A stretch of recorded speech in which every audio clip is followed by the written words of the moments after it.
Hit it, Phil. Da-da-da-da-da-da-da. Can it be the breeze that fills the trees with rare and magic perfume? Oh, no, it isn't the breeze. It's Jackson time. La-da-da-da.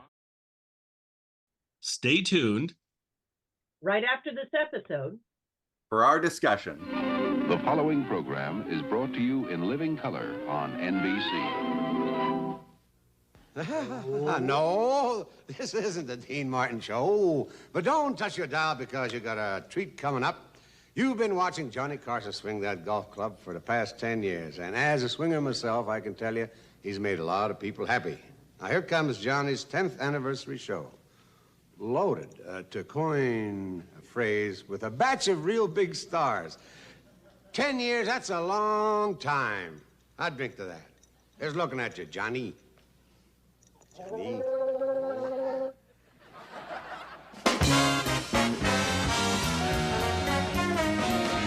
From Hollywood, The Tonight Show, starring Johnny Carson. This is Ed McMahon with Doc Severinsen and the NBC Orchestra, inviting you to join Johnny on his 10th anniversary show.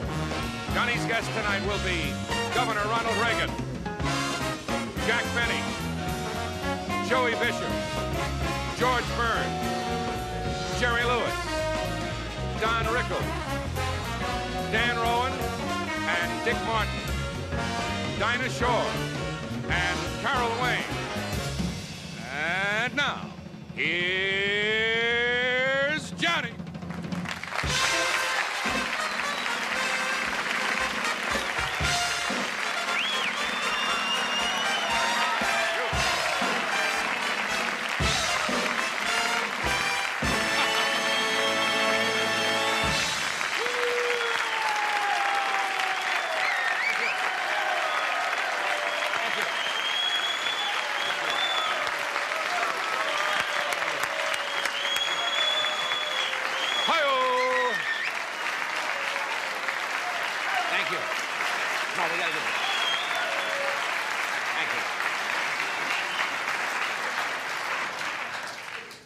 Haven't you ever seen anybody in a tuxedo before?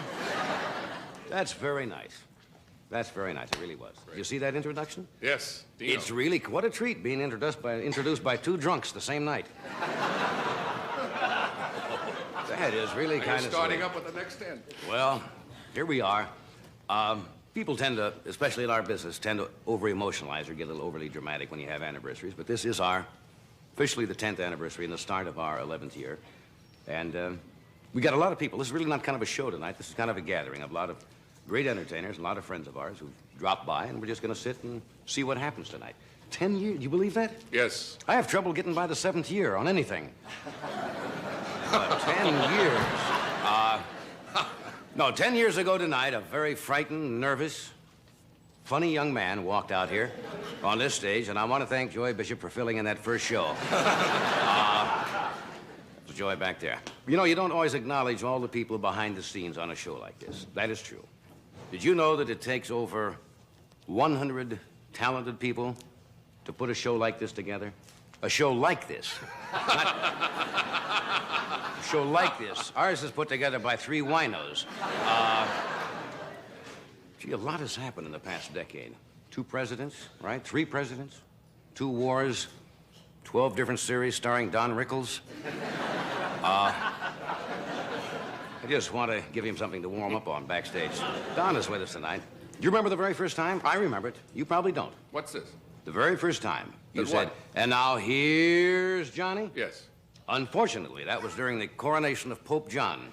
And remember they threw you out of the Vatican and said, don't come back. No, I'll never forget back in 1962, I got a frantic phone call, and NBC said they wanted me to replace a big television host who had retired from show business. And at that time, I turned it down because I didn't want to follow Governor Reagan on GE Theater. Governor Reagan, you see, was doing that show at that time. Wish I'd have taken that show. The governor just arrived a couple of minutes ago to be here with us tonight, and I asked him just before we went on, I said, do you feel a little uncomfortable backstage with all those comedians? And he said, no, you see, you forgot. I just came from the Republican convention. That's what the governor said. I saw the governor backstage talking to Rowan and Martin. They're his favorite comedy team since Shriver and McGovern.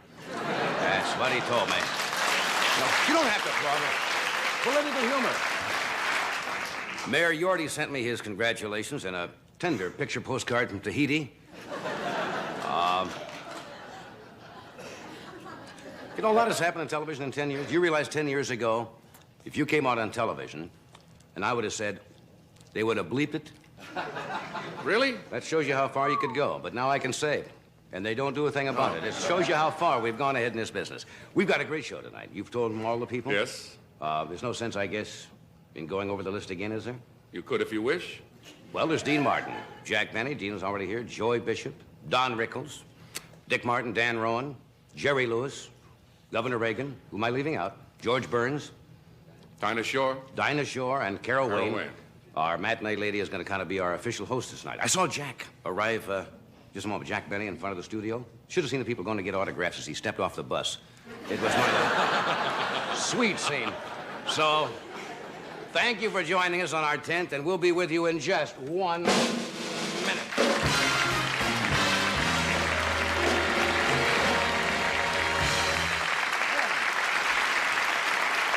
Word from one of our sponsors. We'll be right back. Thank you. Do you know that your weight control program can include a great tasting breakfast? Now look at this. A generous 1-ounce serving of delicious Special K, America's favorite high-protein cereal. A teaspoon of sugar, some skim milk, an orange or tomato juice, and coffee. And there you have it. A Special K breakfast, a great tasting way to start the day for less than 240 calories. So try the Special K breakfast tomorrow. It's 99% fat-free and 100% delicious.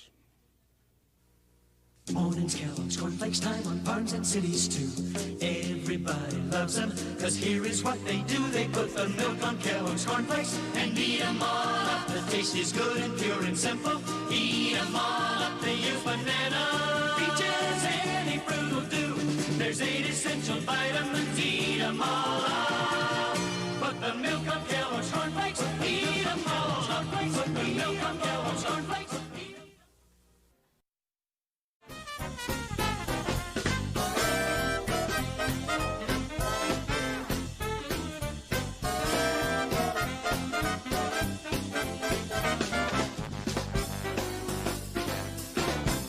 We are back. As you can see, we have a brand new set just for this particular show tonight. What? I thought I'd be close to you on the 10th anniversary. Let's don't start that rumor again. Like you're about to read the will here. John Schrum and his very talented stage people built us his whole set here. Beautiful. How about this? See this carpet? Very handsome. And the only trouble is, I've been doing that show behind that desk so long. Yeah. You don't know how to, you don't know whether to sit like this or sit like this or sit with your back. I want to show him this picture. Oh, boy. This was taken September of 1962, just a month before we started the Tonight Show, and our staff at that time went down to Fort Lauderdale to kind of pull things together. And our good friend Jack Drury, who works in Fort, sent us this picture. This is... Who are those two men? I don't know whether you can see this or not. Come in a little closer. You must see these two foolhardy youngsters. Try to get a little closer shot of that, because I don't believe it, and that is yours truly, leaning over there, and the skinny guy right behind me. Yes. If you see these two people, do not take any action yourself, but notify your local FBI office. And that's unreal. Is that incredible?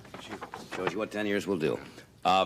We have a lot of people on the show tonight, and I first of all want to thank the governor, because I know his busy schedule. He, I believe, took a helicopter in tonight just to be with us on his 10th anniversary. He's had enormous success, as you know, both in the theatrical world and the political world. Would you welcome, please, the governor of the state of California, the Honorable Ronald Reagan.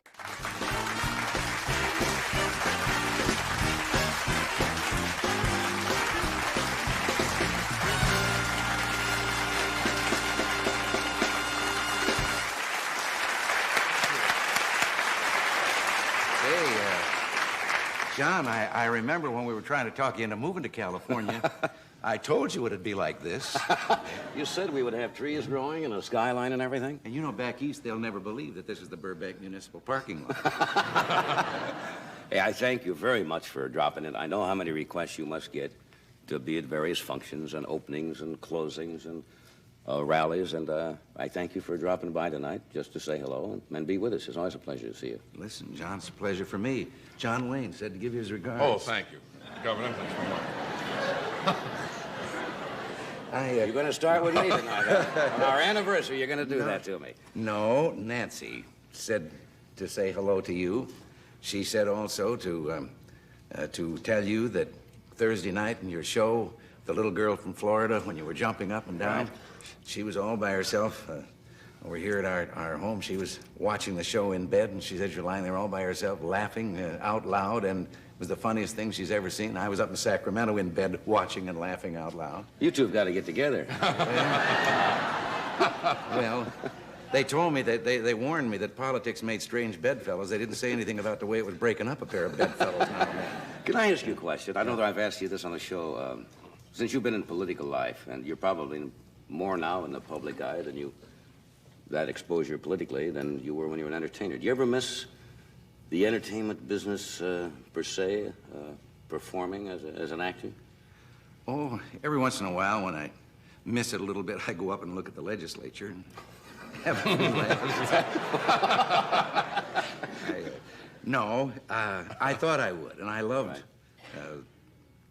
the life I had in show business. I thought it was the most exciting and wonderful life in the world. But I must say, this has been so exciting, so challenging, and instead of just talking about it, to be able to get a hold of something and try to do something about it, to help write the script. Right. And to succeed in something like, for example, our welfare reforms, been so successful that you know that you're saving the people some money, and you're doing some good at the same time, and it's wonderful. It's a whole change. Well, listen, happy 10th.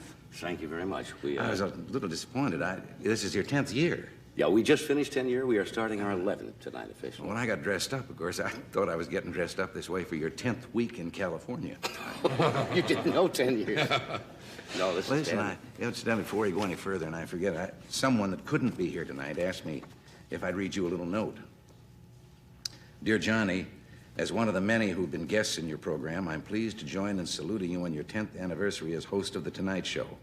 It is a milestone that is enthusiastically greeted by scores of loyal fans for whom you'll become a part of daily living. My congratulations to you for tonight and best wishes for the future. Sincerely, Richard Nixon. Well, that's very nice. Very nice.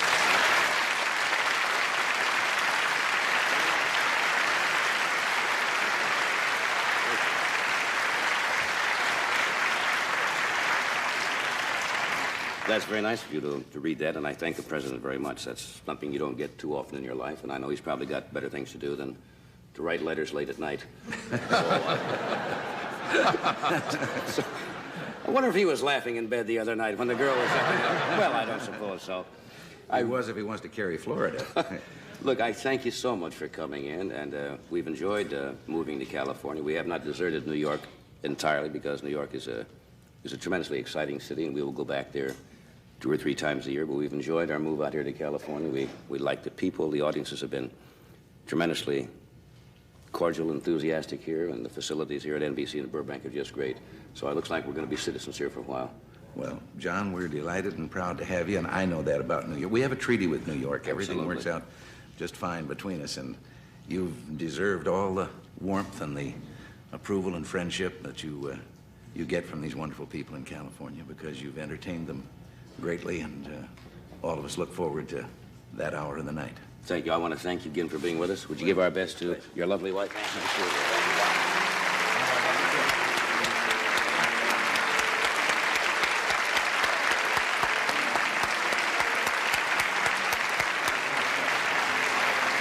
Well, this is going to be fun. See that? Now, there's a place for you to go after yonder.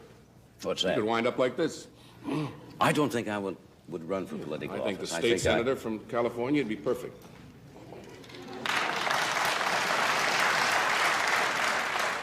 My felt? No, I'm not going to start campaigning. We will take a break from one of our sponsors, and then Mr. Jack Benny will join us.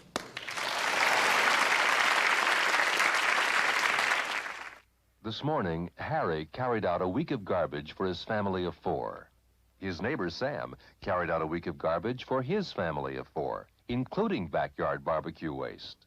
The difference is the Sears Kenmore Compactor. The compactor crushes a whole week of garbage, bottles, bones, cans and all, deodorizes it, and turns it into one neat bagful. The Sears Kenmore Compactor, for men who hate to be garbage men.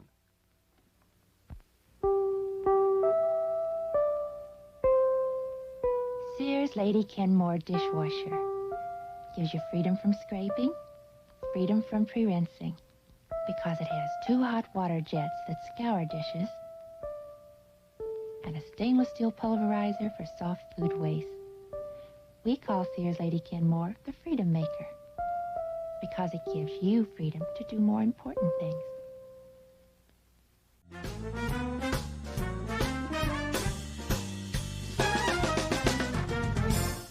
Jack Benny, as you all know, I think can be easily called probably a great American institution. He's a legend in his own lifetime, and he probably gets maybe a little embarrassed to hear that at times, but he is truly a remarkable man, and I am enormously proud to call him my friend. Would you welcome Mr. Jack Benny?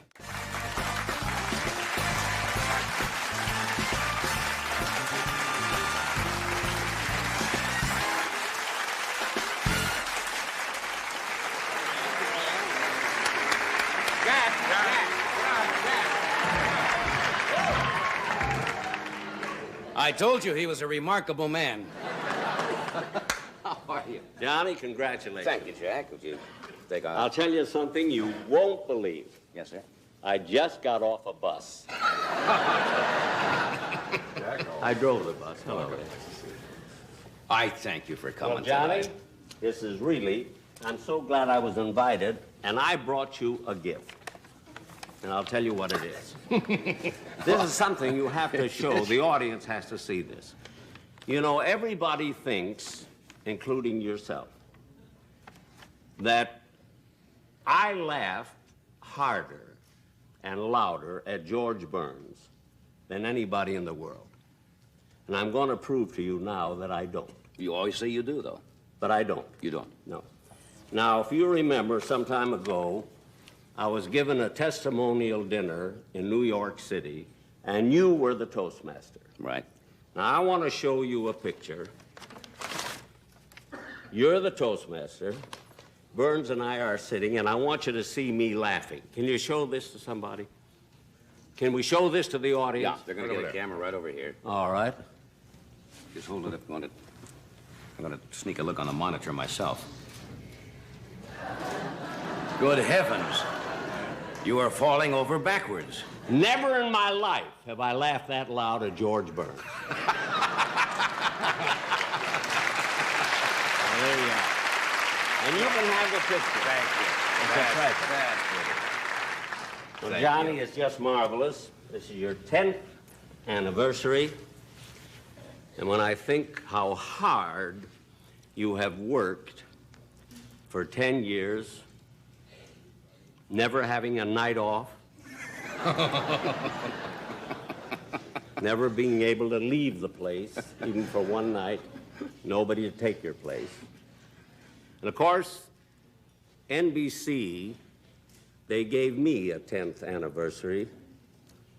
On my 10th anniversary, you would have been there, but you weren't even born. How many years altogether now has it been that you have been a professional entertainer? The first time you walked on stage for a paid engagement, received money, how many years? Including everything in show business? Including everything, from vaudeville, from the first time you entertained in the Navy, or first time as a youngster? I would say about 58 years. Good heavens. Did you say 58 years?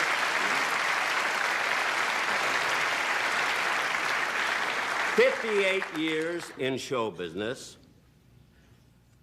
and I'm getting less money tonight than any night that I've ever been.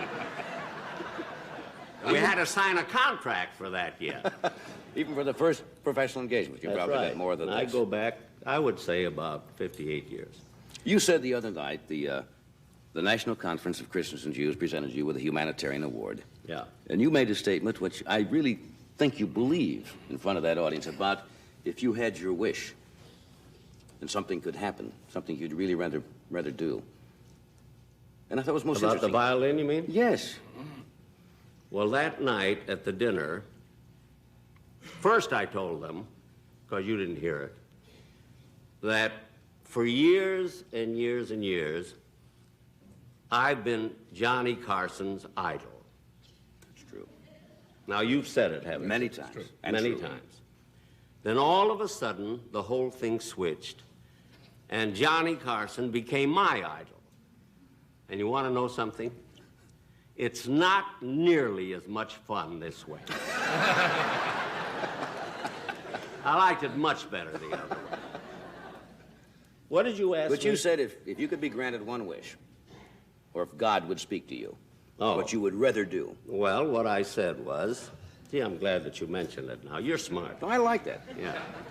I said that I love the violin so much that if there were such a thing as a miracle today, and God came to me and said, Jack, you know, he knows practically everybody.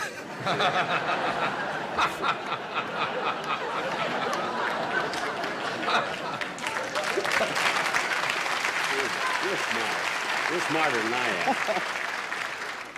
am. If he said, Jack, starting tomorrow, I will make you one of the world's great violinists, but no more will you ever be able to tell a joke, I really believe that I would accept it. That's a tough thing to say, isn't it? When you've been getting laughs all your lives. That's how much. You would really like to play the That's violin. how much I actually love the violin. But you still practice all the time, and you play around the country. I practice. You get better? No. Let me tell you something about the... Let me tell you something about the violin, Johnny. You know I give a lot of concerts. Right. You have to practice even to be lousy. Just to stay in shape. This I found out, and any one of the musicians will tell you. You have to practice. I practice every day, maybe 2 hours, and I never seem to get any better. And I give concerts with the biggest symphony orchestras in the country. You know, Isaac Stern once said to me, he says, you know, Jack, when you walk out in front of a symphony orchestra in white tie and tails and your violin, you actually look like one of the world's great violinists. It's a damn shame you have to play.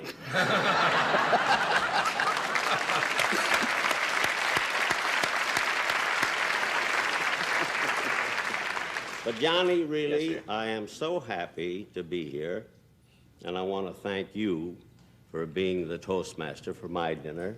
I wouldn't for have the mi- I wouldn't have missed it. And Jews. You're the Christian. I was a Christian. Burns was the Jew on that. I wouldn't have missed Burns, it. I'm sure of. I don't know. No, I'm delighted you could be here. You know, and I I've think said this this. is a wonderful thing for you to have. You know, on my 10th anniversary, as I said, you probably weren't even born, NBC, but we had all the kids there. We had little Jimmy Durante, little Edward G. Robinson, all those. They were kids then, you see. And that was my 10th anniversary with NBC. You know, Johnny, I want you to ask me something, because I also think it was nice of me to come down here. Just. And I want to get a break out of this. So before I leave, and I know I have to leave soon, incidentally, I'm always following the governor, Governor Reagan. You did last time. Because I remember even when we were under contract to Warner Brothers. We were under contract to Warner Brothers. Can we hold a story? Huh? Mr. DeCordova, your former producer and now mine, is telling me we have to break here for a moment. But then can I stay for a minute later? Certainly. Hours? Certainly you can.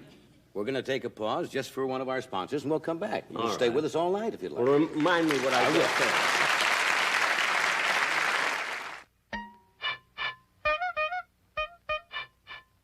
One of the most delightful things about cats is that they do such crazy things. So Purina Cat Chow rewards those lovable, crazy creatures with delicious Purina Cat Chow flavor stars. The tempting star-shaped cat food in 6 great flavor varieties. Purina Cat Chow. Crazy.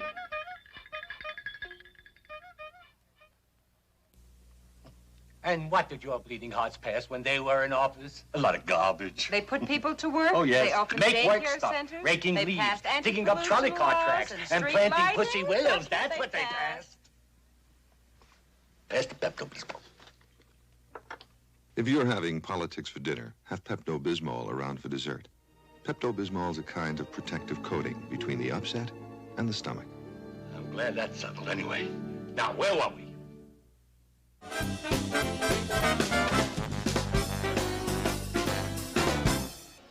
Welcome back. If you just joined us, we're celebrating our anniversary show with a great number of good friends here tonight, including Mr. Jack Benny, and a lot of others will be out. You want to say something about the governor before we brought out Yes. the next guest? You started something about Because otherwise I'll forget.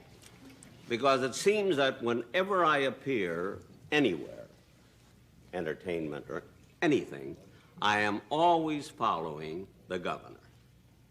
Now, I remember years ago when we were both in the movies, and we were both under contract to Warner Brothers. And at that time, Governor Reagan was always in a picture where he was on a horse.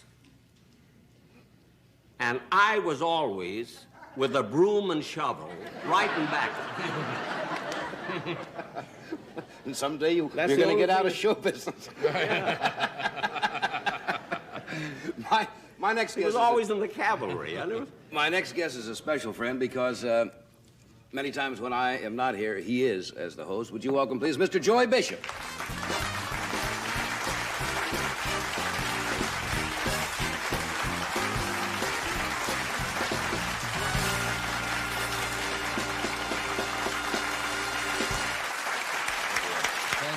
Thank you, Joy.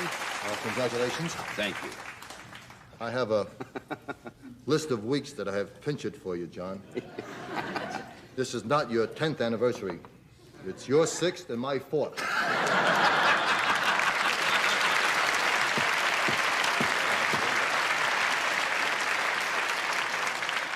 Now, I spoke to Freddie and your staff, and they've got me penciled in for the next 10 years. I have Thursday, May the 24th, 1976. That's open. October 12th, 1977. In 1988, I had to turn them down. I'm doing a Hollywood Squares. And in 1989, a small possibility of the Today Show. But And the funny part of it is, I'll still be living. Yeah.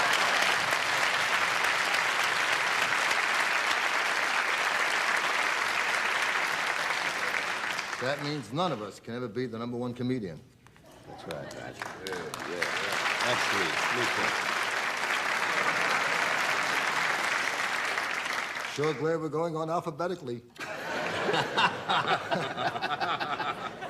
I'd hate to have to kiss Rickles.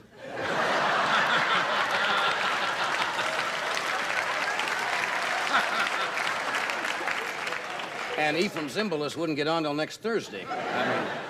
Now I must confess. Yes. While I wish you the best, you know that from the bottom of my heart, for as long as you wish to continue like this, I do have mixed emotions. I know. I always get the feeling you hope I get a lingering illness. No, nothing like that. I hope to God that never happens. But a thought occurred to me as I was coming out. Merv Griffin was opposite you. He's still on television. Dick Cavett, opposite you. He's still on. I was the only guy opposite you that's out of work. And yet, from the goodness of my heart, I rented a tux, came over here to wish you many, many happy returns. I know you mean that. I do it from the bottom of my heart. Any guy that can do this For 10 years. I had a tough time doing it for 10 days. Well, you do it for 10 years, and I know what the grind is. I do wish you, for as long as you're happy doing it. As soon as you get sad, though, give me a call. Thank you, Joe. I know you mean it. You're welcome. I'd like to say something also sincerely, that I've been in show business so many years. I've done so many things, and in all modesty, fairly successful, wouldn't you say? Yes. I could not do Johnny's job, or yours. Oh, I'm going to be, or yours. Or yours. I can When feel you it. run the show, if you gave me $1 million, I wouldn't know how to Now, do wait it. a minute, $1 million, Jack. I Think it couldn't over. do it. I couldn't do it. I couldn't do it. I can answer questions. I don't know how to ask them. And that's my whole big problem. I could never take your place. You opened Either with, one. how are you? And then I'm dead. Oh, that's it. Once I say to the fellow, how are you? He says, I'm fine. I don't know what to say next. May I show you one of my proudest gifts this gentleman gave me? Yes. And they're really beautiful. And I don't ever wish to flaunt jewelry, because I don't wear any, except my bar mitzvah ring, which I got many years ago. But I received a set of cufflinks for acting as the Toastmaster for the Friars Dinner in New York, in which they honor Jack Benny and George Burns. And on one cufflink here, it says, from JB to JB. That's Aren't they very pretty? I wonder if you Those are can you, very nice. they're really beautiful, Jack. And I thank you very much. The only thing is, I wish you hadn't said it here. Now I got to give Johnny cufflinks.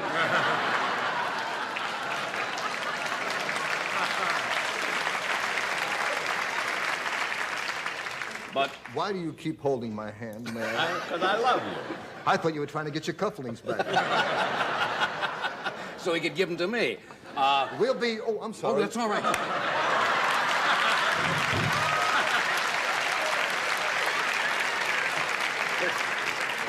It's like riding a bicycle, isn't it? It's always there.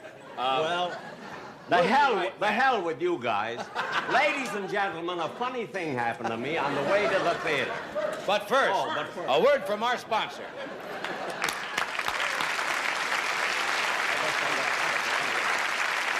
Alpo has played an important part in our shows for a long time now. The way we kid around, they've had to be pretty good sports, too. It's hard to believe, but I've presented close to 300 live commercials on Alpo's behalf. Now, Alpo is the #1 canned dog food in America. Now, I can't take all the credit. You see, dogs love meat, and Alpo knows that. That's why this Alpo beef is just beef and meat byproducts, with all the vitamins and minerals a dog needs for a complete and balanced diet. Other dog foods, well, if you think yours is just like Alpo because it looks meaty and costs about the same, check the label. If you find ingredients like cracked barley and wheat flour, that's cereal. But there's not a speck of cereal in Alpo beef. Nothing but beef, meat byproducts, vitamins, and minerals. You know, it takes good things to make a great show, and it's that right combination of good things that make Alpo so great. Come on now. Doesn't your dog deserve Alpo, too?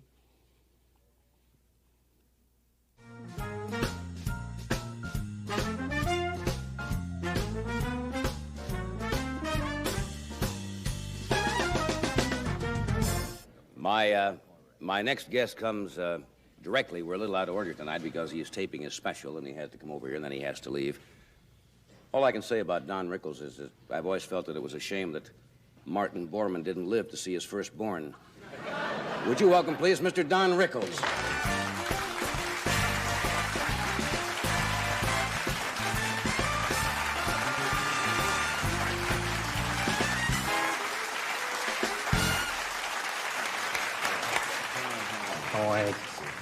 I'm here for the rodeo. Forgive me for my dress, John, but I'm working, and I had no idea there was going to be a wedding tonight or something. And I'm working over at the other network, and I couldn't get dressed up for this cockamamie affair here. But it's a great night. The president, Don Durgan, is that his Don name? Durgan. Don Durgan. Who cares? He was in the back in the hall, walking around going, I'm the president. He told that to Reagan, who stepped on his hand and left. Governor Reagan was thrilled. Yeah, he was very excited to see you. Why am I talking to you? I don't even like you, Joey. Anyway, now I kid about Joey. I know him a lot of years. I can't wait. But What the whole thing is, for God's sake, let me talk. Oh. Well, listen, wait a minute. As long as you're imitating me, his name is not Reagan. It's Reagan. It's Governor Reagan, and once he explained that to me while I was introducing him. It was practically an insult. I call him Reagan, and he says, Jack, the next time you introduce me, it's Ronald Reagan. So I said to him, the next time you introduce me, it's Benny Kabelski. That's my right name. I didn't know that. I hope I didn't spoil anything. No, Jack, I was rolling along here.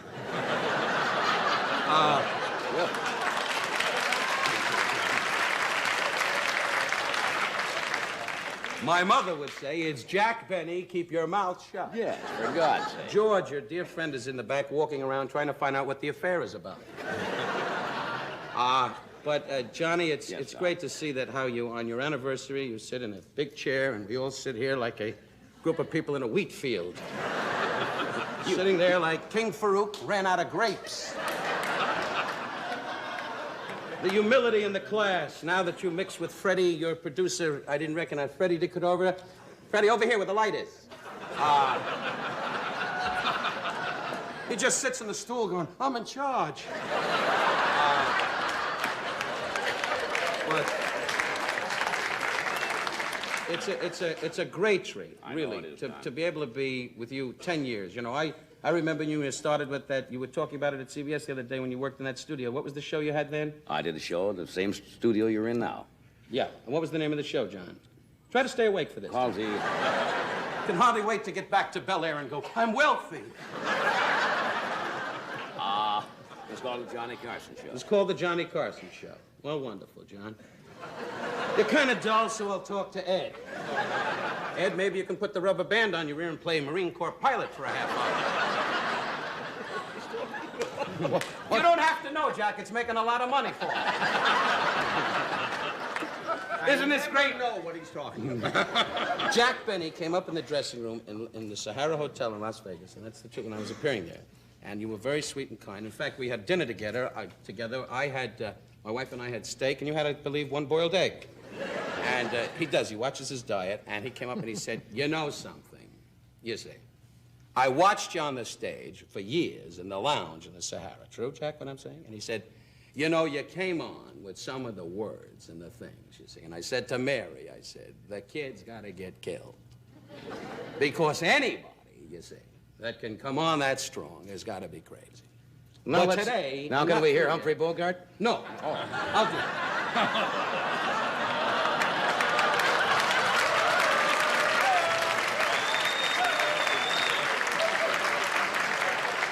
Now you see why I pinch it for him? That was good, Johnny. It's good to see you get that poison out. Even on your anniversary, you always got to snap at the little Jew, huh? With the trouble in the world, I'm really just neutral. Before this evening is over, there'll be more Jews on here than anybody else. I assure you. And by the applause, Jack, warm up the car. We're in trouble.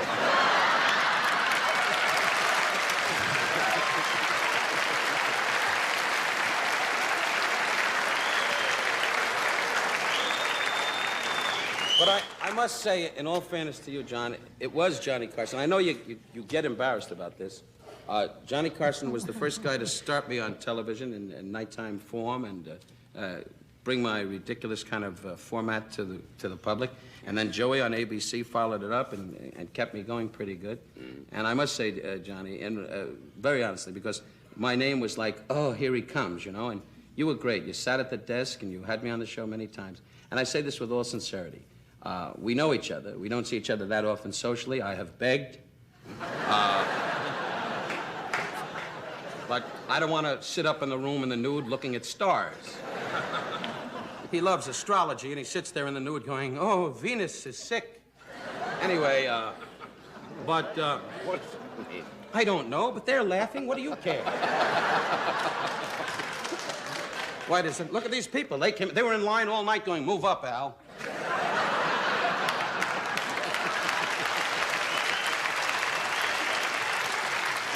But I just want to say from the bottom of my heart... you should have seen him on the bus. I just want to say from the bottom of my heart, for 10 years, may you have 10 more, and may you be blessed, really, for being kind to me and mine and my dear ones. You are a good I father. know you mean that, with all of that underneath there. Thank you, man. Now, you gotta... Don really wasn't kidding about coming like this because you're in the middle of taping your special. Yes, really. I wasn't trying to be cute or anything. This was it. And I dropped over the other day and we did a little thing on the show. And you were delightful, and I appreciate it. And I hope it's a big success for you. Well, we because try hard. If you blow that one, it's Armed Forces Radio for you. So... Want to hear a funny line? Thank you, John. Thank you, Don. Thanks. Thank you. Good luck.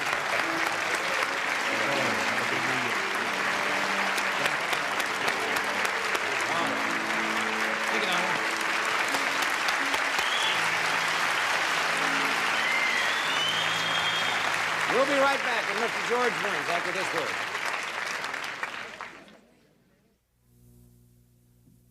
You'll see a lot of great meals coming out of your oven with this see-through cooking bag. Brown and Bag from the Reynolds Wrap people. It cooks meat tender and juicy without messing up pan or oven. Succulent pork roasts, juicy chicken, tender ham steak. And it's easy to use.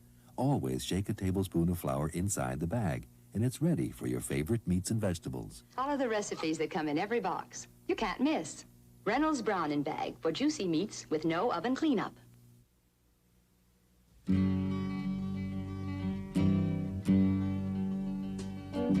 You're a busy woman, busy doing all kinds of things today.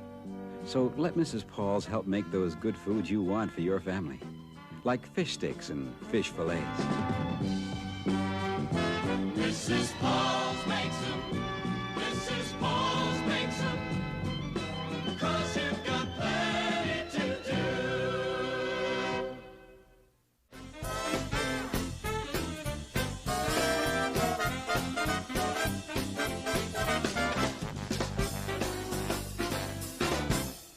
Would you please welcome Jack Benny's best friend, Mr. George Burns.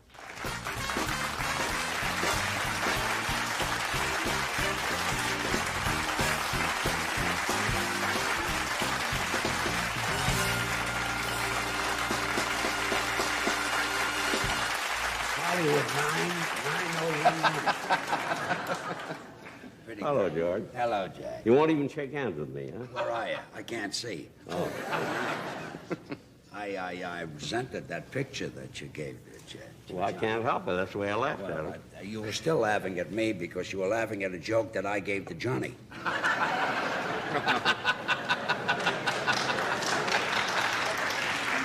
didn't know that you and Joe are going to be out here tonight. Fellas are here to get laughs, huh? No, just to pay tribute to someone who's doing Yeah. the most commendable job. Well, this is your thing tonight. This is the 10th year, This is, George. yeah, and Freddie DeCordova told me to wear a dinner jacket. Black tie tonight. And we're all in dinner jackets. And I know this is your 10th anniversary. But why are we dressed up? You going to take us to Chinatown?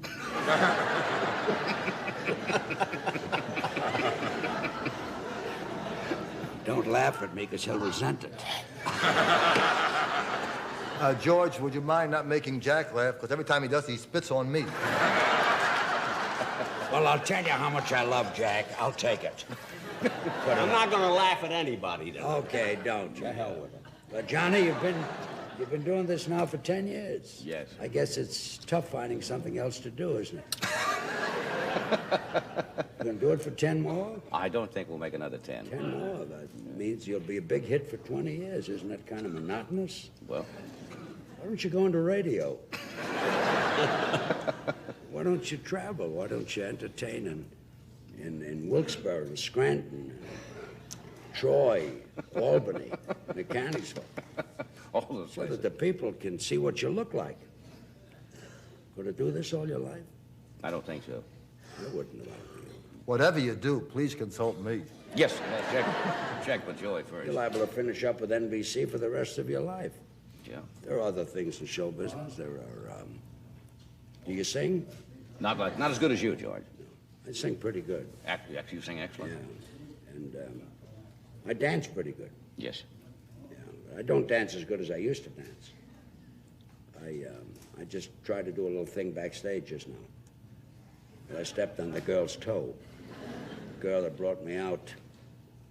But I'm just going to sit here and smoke my cigar.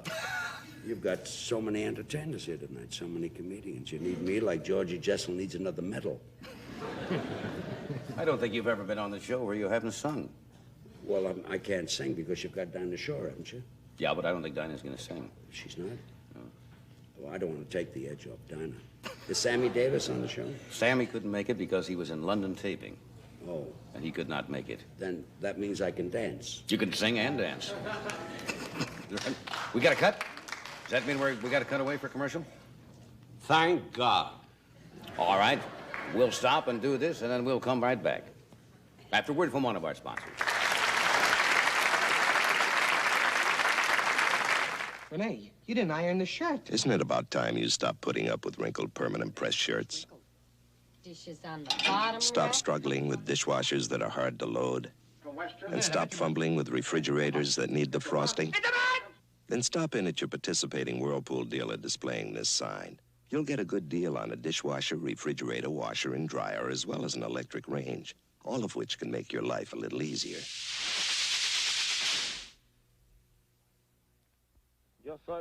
I am Luis Reyes. This is my family. I have a farm in Cibao, the finest land for growing cigar tobacco in all of Santo Domingo. Dutch masters buys my tobacco for their cigars. They buy other mild, expensive tobaccos too, from Colombia, Brazil, Puerto Rico. But to me it is most important that Dutch masters buy my tobacco. If they buy my tobacco, they must make a very good cigar.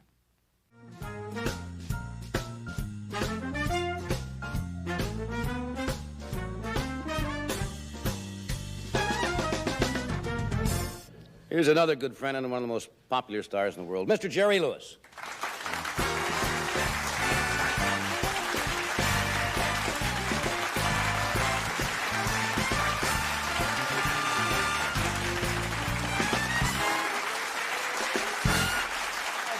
Hello, Jerry. Hi, Ed. Hello, Jerry. How are you? Hi, folks. Hi, John. Hello, Jerry. Oh, this is really terrific. The way this is a whole new look. It's marvelous. I just can't tell you, John, how delighted I am to dress up in a tux at 3 in the afternoon and drive on Sunset Boulevard to come here. It really is marvelous. You look like the Pope. You want me to kiss your ring? Keep going. All right. 10 years. That's 10 right. years. You're the same man tonight that you were 10 years ago, and I'm a big fan of the show. You haven't improved that much. It's so nice. It really is. What? 10 years. Yeah. I'm sorry, but you are my all-time favorite. You know that, and I always idolized you. But if you blow smoke in my face once more, I'll kill you. Idol or no idol, that's it. I'm sorry. That's perfectly I all right. wouldn't cough on your line normally.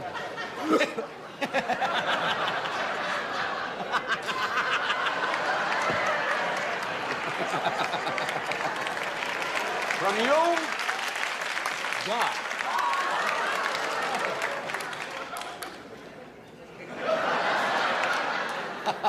Not at those prices, George. No. I'm working with a team again. Sorry about that. It certainly is wonderful, John. Yes. 10 years. You must feel totally satisfied. You've been shooting a picture in Sweden. Yes, that's right. Yes, I completed the film in Sweden. I'm in the process of cutting it now, and hopefully we'll release it in the spring. Of this year? Yes. Of this year. The spring of this year? Yes.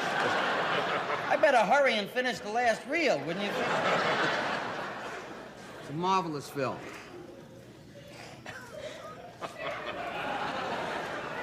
Anytime you want me to sing, I'll be glad Yes, to. Wait a minute. You haven't got a violin up there, have you? You know, the exciting thing about doing a show like this is that you get a chance to get together with people that we all live here. I rarely see George or Jack or Joey or Ed. You don't see me much either. You ever occurred that maybe nobody likes you? Now, you know, Jerry, you know I just say that in jest. He's hurt. No, no, no. There could be a lot of, you know, there's tremendous truth and humor. They say it's very close to tragedy. You're very close. I must say that no one in the world can dislike anyone who can raise $10 million for a charity. Yeah.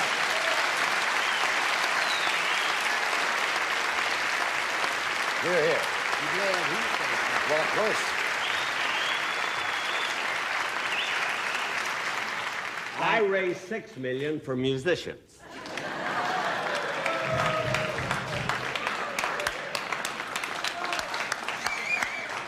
I have a telethon coming up for prickly heat.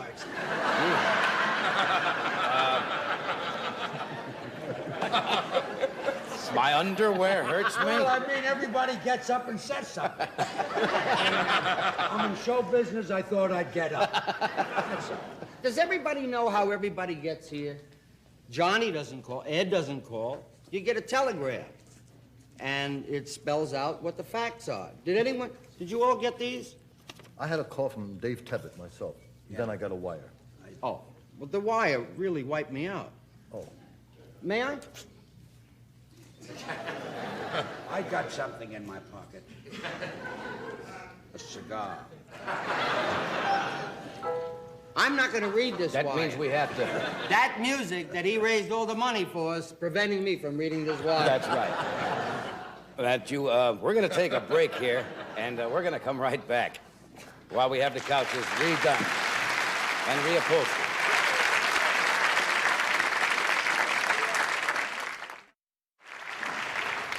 You know, since this is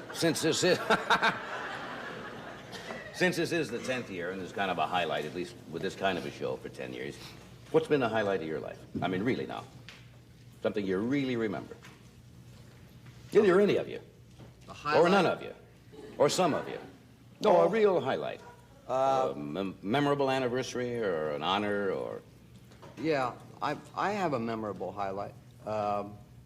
Playing Paris. Right. To an audience that didn't understand English.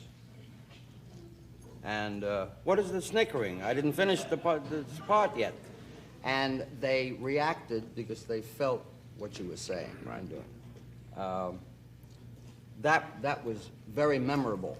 Right. And I knew that all of the folks here would enjoy that. I also had a highlight. Did you?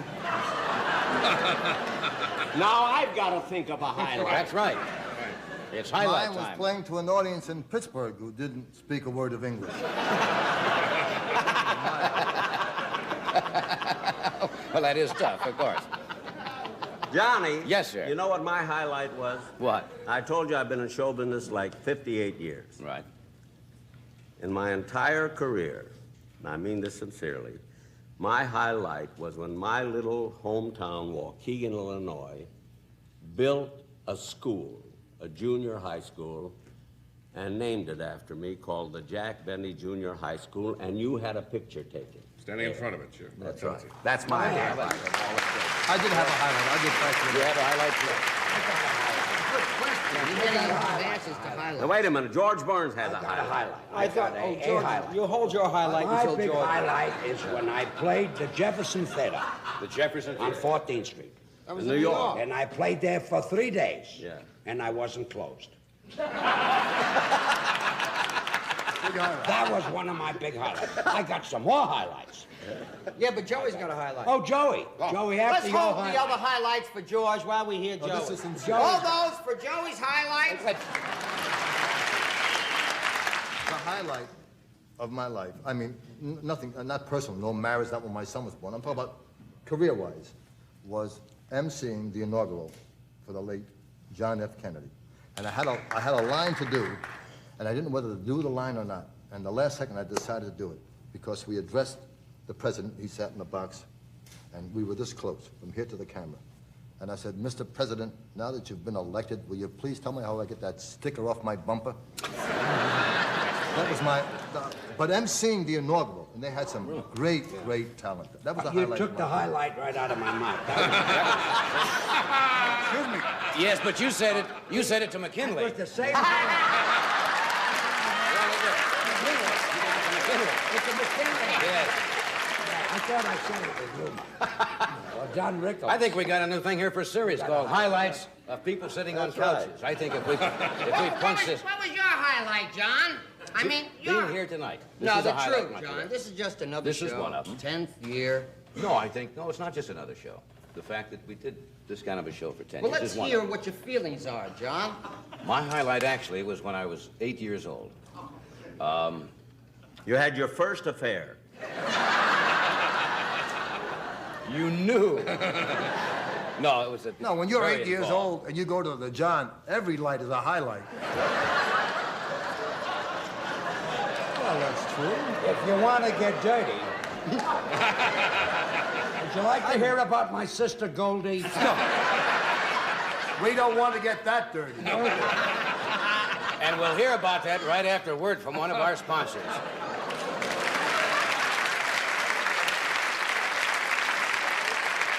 Now watch this, folks. If I can't break this truck, preschoolers can't either. Because these true tough stuff trucks and blocks are made of a new material so sturdy. Watch this. Mattel guarantees them against breakage for 5 years.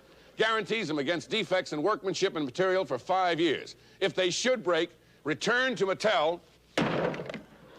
Postage prepaid for replacement or refund at Mattel's option. New tough stuff trucks and blocks. They're tough.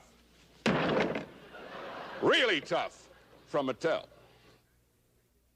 It's National Bake-A-Chicken Week, folks. And look what Shake and Bake and the National Broiler Council have for you. A free baking pan made of sturdy aluminum, just right for baking chicken. Now, chicken's economical and nutritious and especially delicious when you fix it with Shake and Bake. Now, to get your free baking pan, just send the tops from 5 inner envelopes of Shake and Bake and the price mark from any chicken purchase. Send them to Shake and Bake Offer, Post Office Box 3, Bradley, Illinois, 60915. So hurry and Shake and Bake a chicken tomorrow.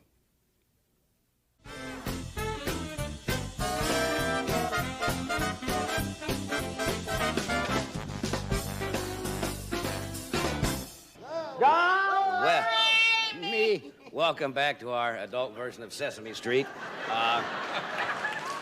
We have returned. Yes, Joy. I don't wish to seem rude, but it just occurred to all of us that while you are celebrating your 10th wedding anniversary, and rightfully so... Wedding anniversary?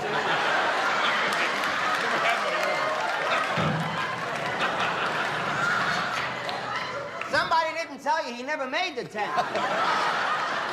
I just wanted him to hear how it would sound. If he ever got there. We are overlooking the fact that in these 10 years, besides training the horses for the beer, this fella here is also celebrating his 10th wedding anniversary with you. What Is wedding Doc also? anniversary? No, Yes, not. Doc's been with the Tonight Show for 10 years. 4 years. Tommy Newsom's been with us 38 years. But he doesn't know it. Jack and I have been together 55 years. Who? Right. Jack and I. George and I. And nobody gave us a highlight. Ed, what's your highlight? Right here, the same thing, 10 years, our anniversary. You see, I've been here 10 years. And you've been a strong, tremendous force to help the show go over the top.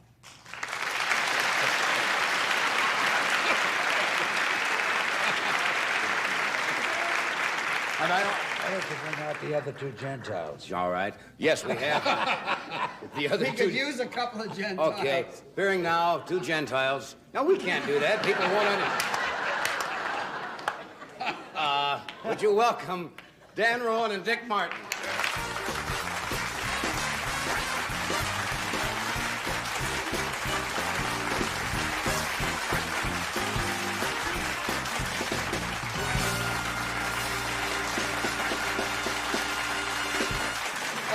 Welcome to B'nai B'rith, yes? Congratulations, John. Thank you, Dan. We just closed in your old place in Vegas last night. Sahara. Sahara Hotel. Nice. And it's, they're missing you there. Yes. Town is just not the same They're without waiting you for your there. return. Are they really? Yeah, Indeed. they've told us you sold your house. Yep. Yes. That's good. You made a lot of money, huh, John? No. That's good. Did make a lot of money? You know what we were doing? You haven't done anything political tonight, right? No. And we didn't intend to do anything political, but a kind of a strange thing happened when we were there in July. We were there in July... July the Hot. Oh, good. 117. Yeah, we were there when the record was set, and that's a thrill in Las Vegas. 117 degrees, and the biggest fun you can have. Grabbing your steering wheel. Well, it's... Or unless you got leather upholstery, it's a ha-ha-ha. Hot. Yeah. Well, anyway, it was during that period of time, just before the Democratic Convention. Yes. And one night on stage, we were rapping, and I mentioned McGovern's name, and a few people applauded, a few people booed. So we said, hey, tell you what, let's see how it's going to go down there in Miami.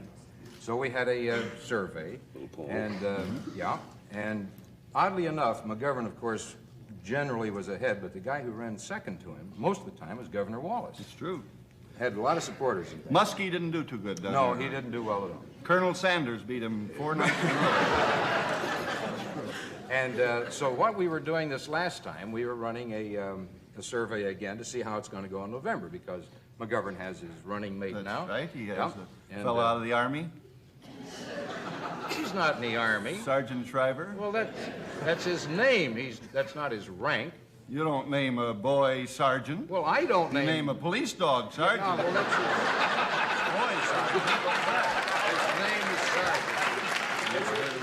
It's an old Yankee name, Sergeant Shriver. So it's going. The lines are drawn, right? Right. It's McGovern, Shriver against Nixon, Agnew. Okay. And if you don't mind, John, if we could borrow your audience, we'd like to take a little poll. And could we have a little poll come up here? Oh, come on. You know what I mean. How about a big He'll Armenian? get the letters. We won't get the letters. He'll get them. No, what we'd like to do is just see, because these people come from all over the country, That's right? true. Oh, yes. Now, see how it's going to go in November. Okay. We'll mention the 2 leading candidates, because that's your choice, right? You only get the 2. And when we name the guy of your choice, if you'll applaud, we'll see how it's going to go in November. Okay? See if they're the same as the haircut. All right? All of those of you in favor of the next president of the United States being Senator George McGovern, applaud now.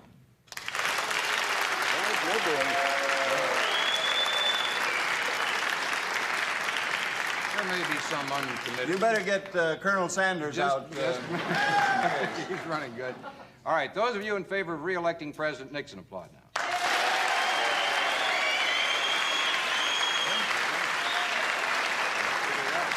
No contest.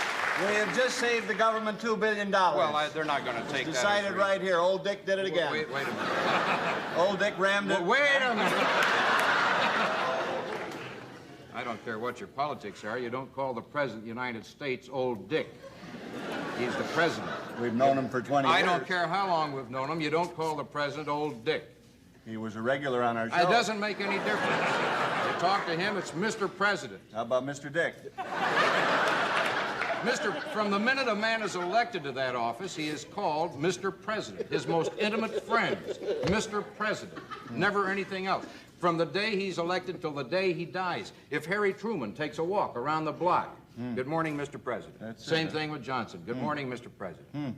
Late at night upstairs? Well, I don't know.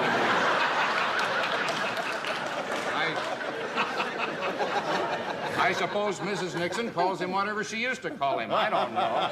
Tricky Dick. All right.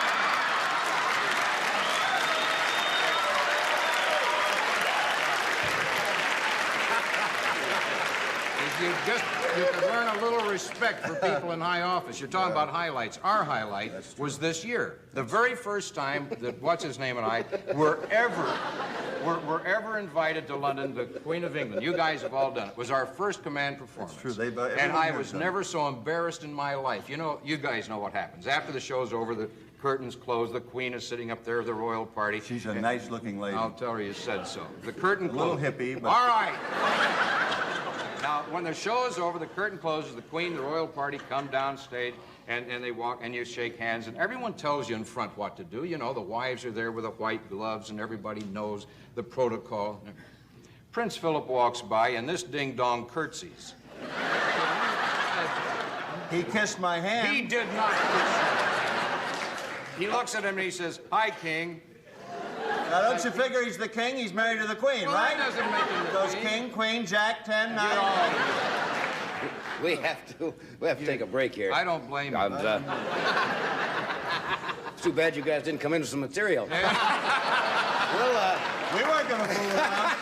We'll be right back. Sit here and say, happy 10th anniversary. They've finally done it.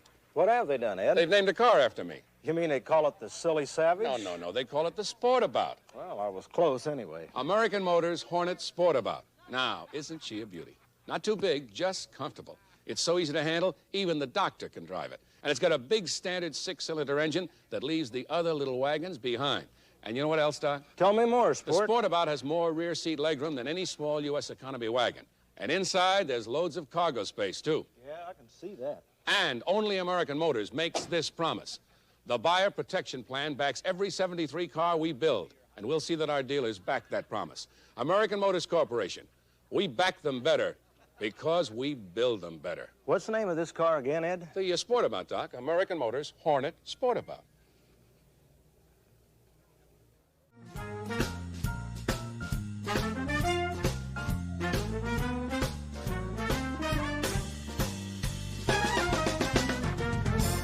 Here is a lovely lady and a fine entertainer, Miss Dinah Shore.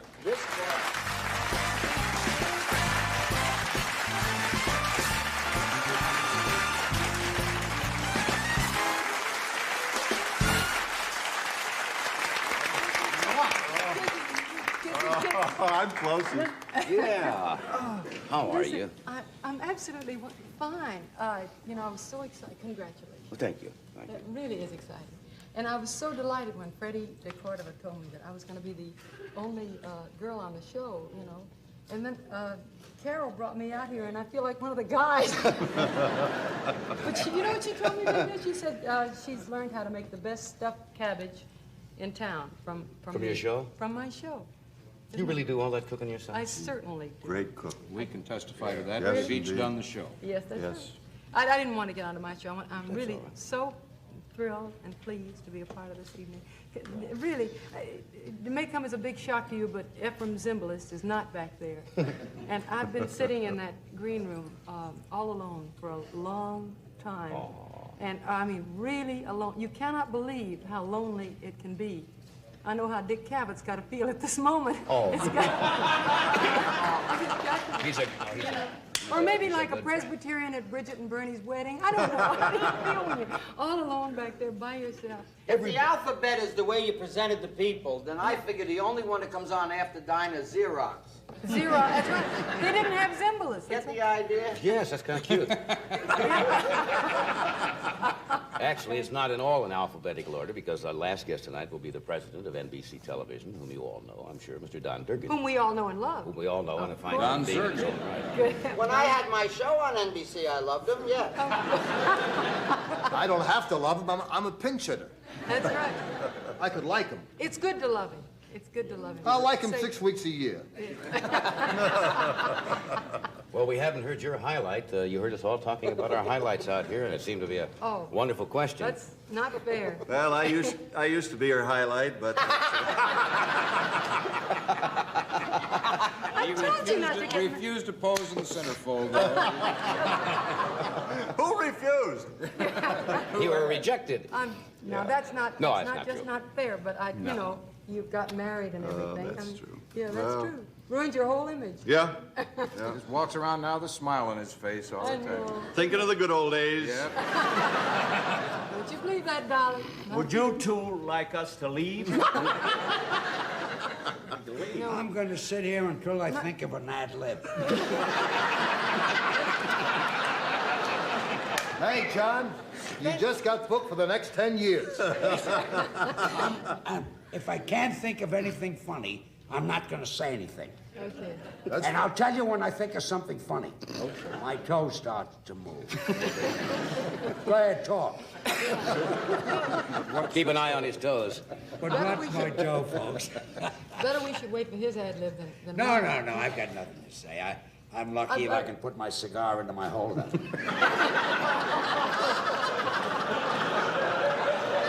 Silent night. Got a feeling it's going to end up in a rumble all of a sudden in the 10th anniversary. Yeah. Remember what I said before? Yes. What time, how long have we got to go? Yeah. Well, there's only another 5 or 6 minutes on the show. How many minutes? 5 or 6, 7 minutes, something like that. Well, we can kill that in an hour. I'll sit here.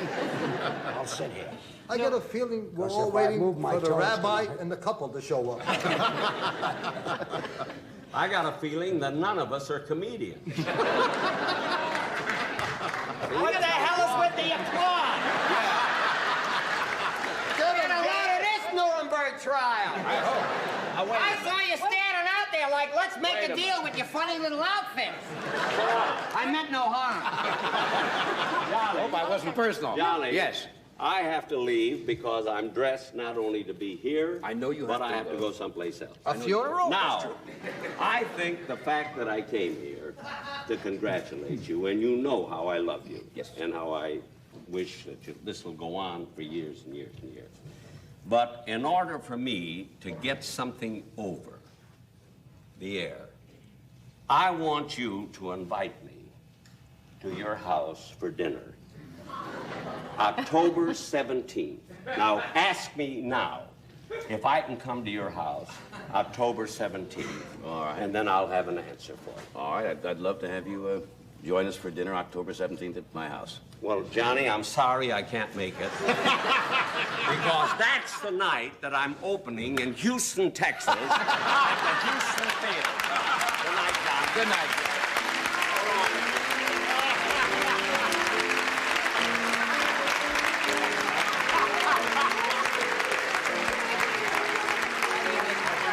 We will take a break and we'll be right back. Stay with us. See, I got this wire from NBC. We're going to take a break. We're coming back. I've got one.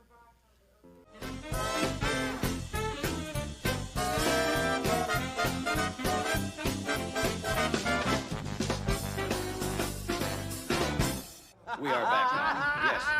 John. Yes, Dinah has something to say. Excuse me. I don't have to go. Right. Like that. Ladies and gentlemen, Wait a minute. No. Houston, Texas, October 17th. Yes. Despite anything Jack Benny said, I would like you to invite me to your house for dinner on October the 20th All right. this year. All right. Would you come for dinner October the 20th of this year? Oh, I'm sorry I can't. Well, what are you doing? I'm doing a special on NBC television.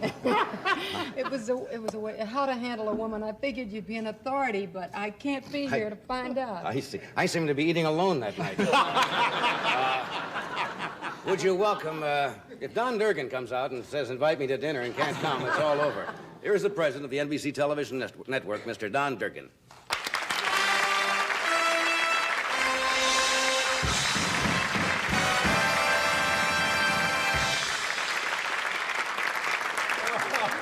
Well, I welcome you. I thank you for joining us. Well, thank you, Johnny. You know, on this auspicious occasion, all of us at NBC wanted to mark it with a gift as unique as the accomplishment itself. And we gave a lot of thought to it. We had a number of ideas. One of our bright young executives had the thought of a factory-fresh, reconditioned 1962 Edsel. And then we had really a better idea, a silver plate engraving of the October 1, 1962 New York Times. We got the Times out and looked at that front page. One of the stories on the front page was the Times had just announced the opening of a Los Angeles edition on that day, which has since folded. We thought that wasn't as good. It also said that the Giants and the Dodgers had tied for the National League pennant that day, and the serious story was that Khrushchev had invited President Kennedy that day to come to Moscow to discuss Berlin and the Berlin problem. So it seems so long ago that we came up with a different idea. If something from your first show, from the studio, that would be unique and that you might treasure, and Bill Trevarthen, our vice president in charge of operations and engineering, came up with it, and I have it right here. What it is the image orthicon tube from the camera that you first faced that night as you came out in Studio 6B, looked at the camera, looked into this tube, and I believe you said, "I want my mommy." You're absolutely, you are right. That's why. I have it right here. Is that for real? And I'll just read, if I may. Before you do it, let me sit down. Now I feel very funny. I'll just read the plate. RCA Image Orthicon tube, serial number 1119, from one of the 4 original cameras in NBC Studio 6B, 30 Rockefeller Plaza, New York City, which telecast the first Tonight Show starring Johnny Carson, October 1, 1962, presented to Johnny Carson on the occasion of his 10th anniversary as the star of Tonight, October 1, 1972. Johnny, on behalf of Julian Goodman, president of NBC,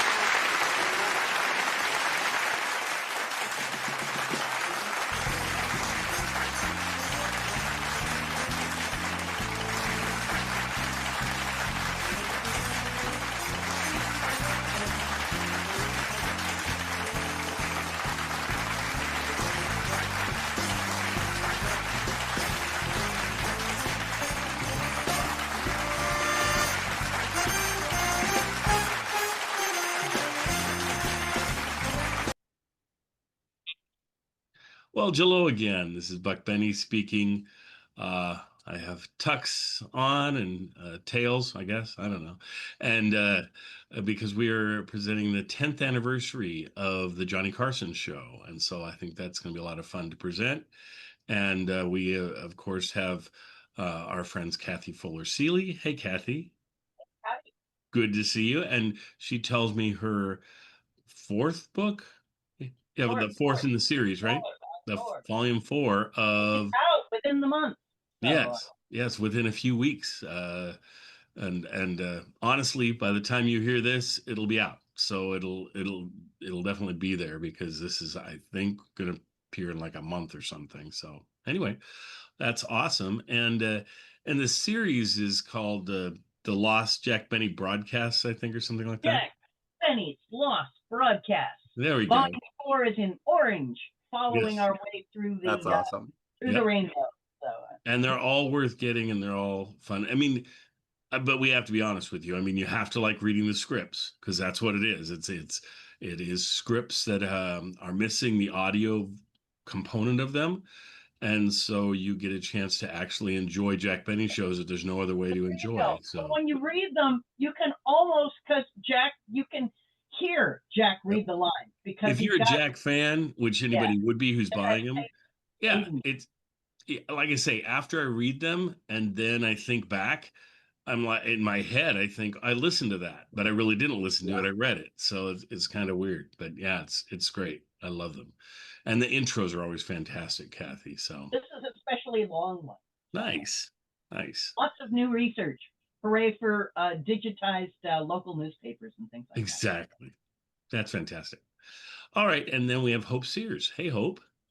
Hello. I'm so glad you could join us for this one, Hope. This is a fun one and just a great group of comedians. It's amazing that who he gets together and everything. And we have John Henderson. Hey, John. Hello. This Day in Jack Benny.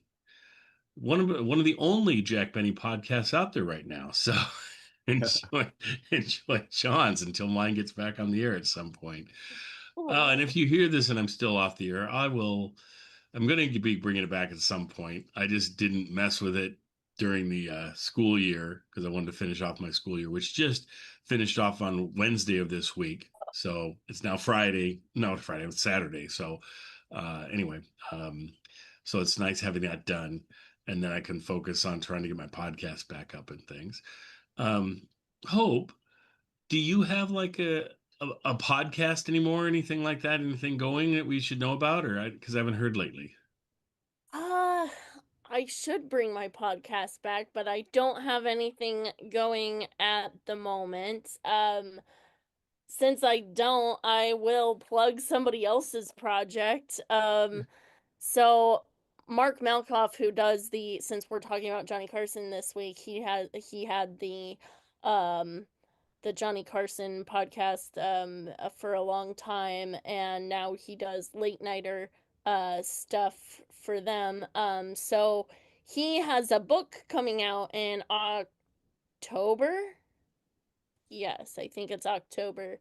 About Johnny Carson. So if you want to check that out, because Mark's done interviews with probably absolutely everybody that's still alive that's been on the Tonight Show, worked for the Tonight Show. Like, he's super in depth, so I can't really think of anybody that do a better job on a biography.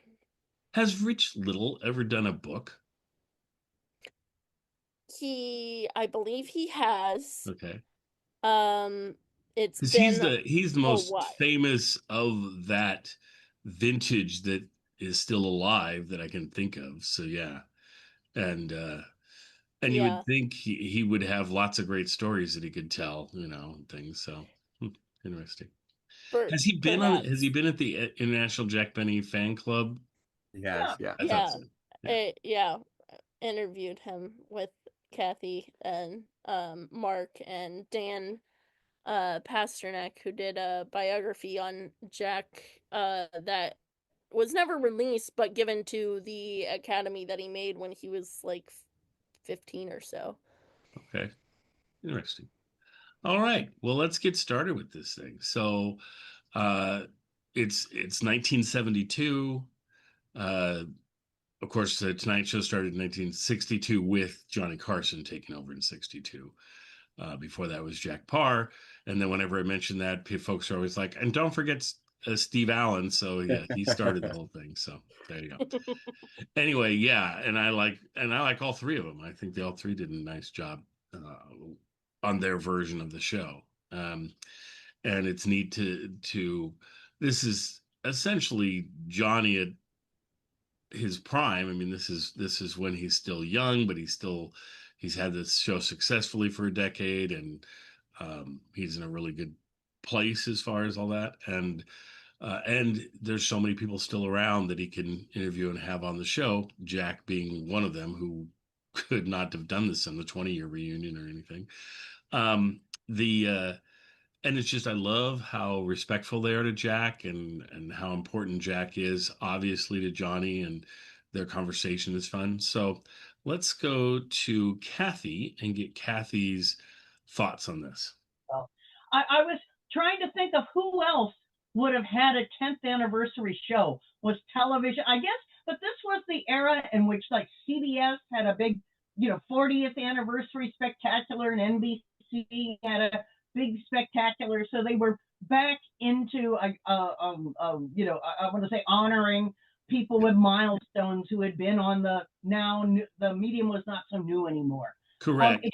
So that was kind of interesting to think about, why have a 10th anniversary special? Well, and variety shows were very popular at the time, where there was going to be, and they would be throughout the 70s. You have the Sonny and Cher show, you have the Donnie and Marie show, that are kind of like this vein, with the same, like, oh, let's put on a big show and do this thing. And so I think these specials were really big at the time. And certainly Bob Hope was putting out specials, and Bing Crosby was putting out specials, and Jack was still putting out specials. So, yeah.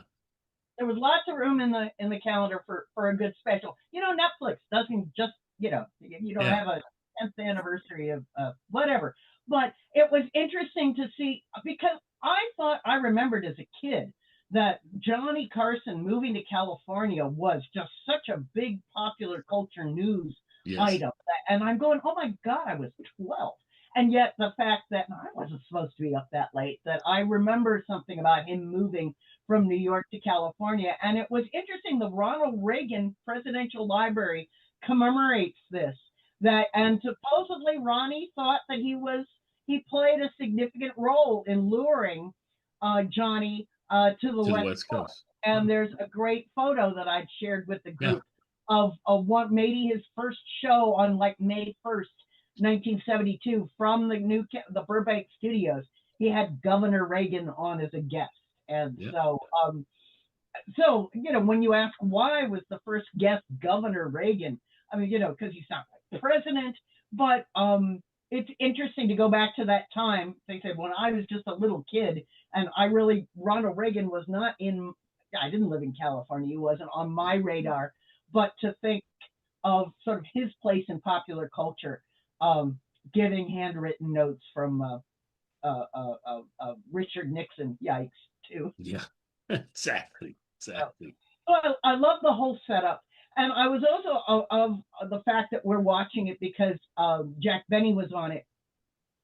This was Jack really being, not just jovial Jack, but to see him get up and interrupt and take charge, that was kind of fascinating. That was a little different than what I was used to. But I was also fascinated by his own references to the 10th anniversary that NBC threw in.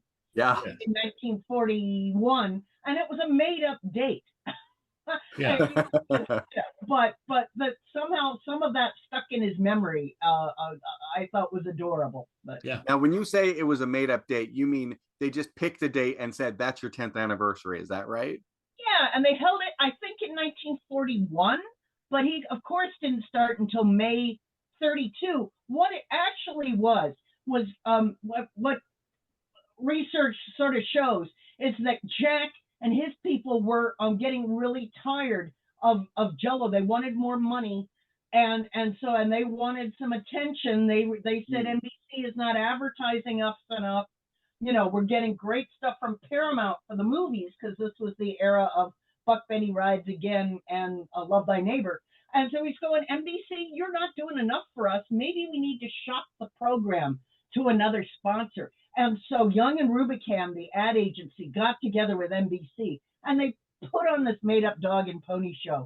Right. Jack, and they had songs, and they had a special, and all these beautiful ads in Variety. And it was really his 9th anniversary, but or 10th anniversary of him going on the Ed Sullivan Show or something. And but they said it was much more about, oh, please, let's kiss up to Jack Benny. We can't piss off our number one showman. Yep. So sorry for the long thing, but that's what the 1941 shindig was about. That's all right. Hope, what did you think of it? I love this special. It's different from a lot of Johnny's stuff that he does. We've talked about this a little bit before. He usually kind of resorts to, kind of clip parades after this, for specials, and I wonder if it's because this was just like chaos. Yeah. But it was good. It was good to see. At one point I think I'm like, I live alone, and I'm just like, man, you can't have this many show people together. No. No, it was kind of a slow train wreck, so much of it. Spotlight. Yeah. They're all trying to shine. Mm-hmm. And it makes for some entertaining TV. But I do like Jack's portion of it. I think he really, really shines. He really picks his moments, and nobody is interrupting him. And if they do, they're very, they make a joke out of it, and it's funny, and they're interacting with him. Yeah, so I really like this show. I do find it interesting when Joey Bishop brings up the inaugural of John F. Kennedy, because that kind of famously kind of kicked off a feud with the Kennedys. Well, not the Kennedys. With Frank Sinatra and Joey and all of that, because they didn't include Sammy Davis Jr. And so that kind of famously started kind of a rift in the Rat Pack with Joey because of that. So it was interesting that he's bringing this up with such, oh, it's so great. And I'm like, this was not so great for you, but okay. Yeah. Well, I thought it was so weird on the special too, how pretty much everybody was to Johnny Carson's right, except for on his left was George Burns, And George would interject, but it always seemed awkward when like they wouldn't have a camera on him and they have to swing it over there and they always get to him late and things. And so it was a really strange having that many people on at the same time towards the end of this where they had Right, and everybody on a out there. square set, it's not like today where you'd have, Yes. a camera setup that Yeah. and a TV sets that could capture the whole group. And I will say I noticed that Burns it seemed like he wasn't quite himself either. It seemed like something may have happened. Yeah. Maybe that, but also it was the middle of the afternoon, so Yeah. maybe he was Well, I think that's why they film these things in the middle of the afternoon, so they knew half the people on here were drinkers at night and stuff, or like Jack Benny would already be asleep. yeah, that's true. That's true. Yeah, yeah. I don't know. George just kind of seemed a little grumpy, like he didn't want to be there. He didn't want to be there. Wasn't everybody else in like black suits and he was in like a blue suit or something? I thought there was something just different about him, the whole thing. But I thought Johnny's tux was brown. I was going, oh my God, with brown, Yeah. dark brown tux, that's Reagan wear. yeah, exactly. Exactly. Well, John, what did you Well, think? Regan's wear. Yeah, I picked this up at Walmart on DVD, and the first time I saw it, I thought that is a really weird couch set. And I do feel the set is half of the problem. First, Yes. you've got Johnny on the throne, and he's sort of like, I don't know, separate but vulnerable. He's sort of used to having that desk as kind of like his sort of safety thing. And like you said, it's the two sides. I don't think they ever did that again, but that also made it a bit awkward. So I would say, as a whole, like it's incredible that we have this recording and that we can just watch it, and it's great. And I love every minute of it for that. Yes. So these people are very talented. The way that they're able to come up with material and ad lib, and so much of it is in this. This one, so much of it is ad-libbed. Obviously, Rowan and Martin are not ad-libbed. That's all scripted. And maybe it's because they're a team, you couldn't do it. But so I feel like there was a big difference between when they came on and when everyone else came on. And it's hard to know which is better. Right. Because on the one hand, it is fun to be surprised and have these ad-libs and chaos, and you never know what's going to happen. And it's like live TV, even though it's, live to tape. So it had real highlights, but I would say because it was, I don't know, because it was not planned out properly, I was on edge the whole time. I was like tense. I was like, oh, what are they going to do here? How are they going to get out of this one? Exactly. And sometimes they pulled it off, and sometimes it just dropped. And obviously Johnny or whoever is good at sort of like making a comment, and like they're your stage performers, so they know how to handle it when something flops. But sometimes their stories just went nowhere, and other times the stories worked. Oh my God, the Jerry Lewis, like, I'm gonna read this telegram, and I can hear in myself go, please don't, and they squelch it, but like, you introduce the bit, you should like kind of like finish, but also it was well, and also much. That's the other problem, because of the television format. They're constantly, it seems like they're constantly breaking for commercial, and they have to start over every time. So and Johnny trying to decide whether to interrupt, how long is this bit gonna go. When they interrupt Jack, he's starting real slow. But when you do it again, when you come back from commercial, he does that slow intro again, and it's like one more line. If Johnny had waited 10 seconds, it would have been done. Yeah. And that's the problem. Johnny never knows how long Jack's stuff's gonna go. And so I definitely, when Johnny's interviewing Jack and things throughout any of his shows, I always empathize with Johnny, because you can't tell exactly where Jack's going, and Johnny will try and lead him into something, but Jack will insist on going a different direction. And so he's just got to go with it. But it amazes me how so many interviews Johnny talks about how he loved having Jack on and how Jack was just his favorite guest of all time and so forth. And how much he hated having Bob Hope on. But if you watch the Bob Hope when he's on, usually Bob has somewhere he's going and gets there. I mean, it may be where he can't improvise and they don't do any, it just is. But I mean, with Jack, it's all over the map all the time. And Johnny's just going, whoa, where are we at now? Where are we at? But it's interesting. It works. Yeah. As a Jack Benny fan, I do think this is one of the best appearances of Jack Benny, especially since we've seen so much of Jack Benny. We've watched so many things, even just on this YouTube channel. This is so unique because he's got new material and, you know, he's sort of at a different stage in his life, or maybe it's just that this is a different format. So it's so different and fun. Like even something like, you know, everything he says has like one thing that is just fascinating as a Jack Benny fan. Like, you know, the idea that if he could have a miracle, he would choose to be a great violinist, even if he could never tell a joke again. I never would have guessed that about him. But when he's telling that story, he does this hilarious of aside, like, and God, he knows practically everything. Yes. Yeah. And that's the kind of thing that he's ad-libbing. Like, I don't think he planned that out, but it was hilarious. And so those moments show how truly funny he is in a way that we usually don't see Jack. No, that was great. That was fantastic. Right. And I find it interesting he's bringing up like his speech for what was it again? Like was it like a Jewish Christian talk?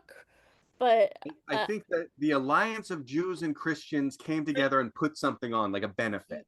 Right. Yeah, because I've found he's done more of those than I had previously thought, because I was at when I was at Laura's house, we were kind of going through a big box of things, and I found like a speech that was typed out for a Jewish benefit, and I was like, oh, this is like very fascinating.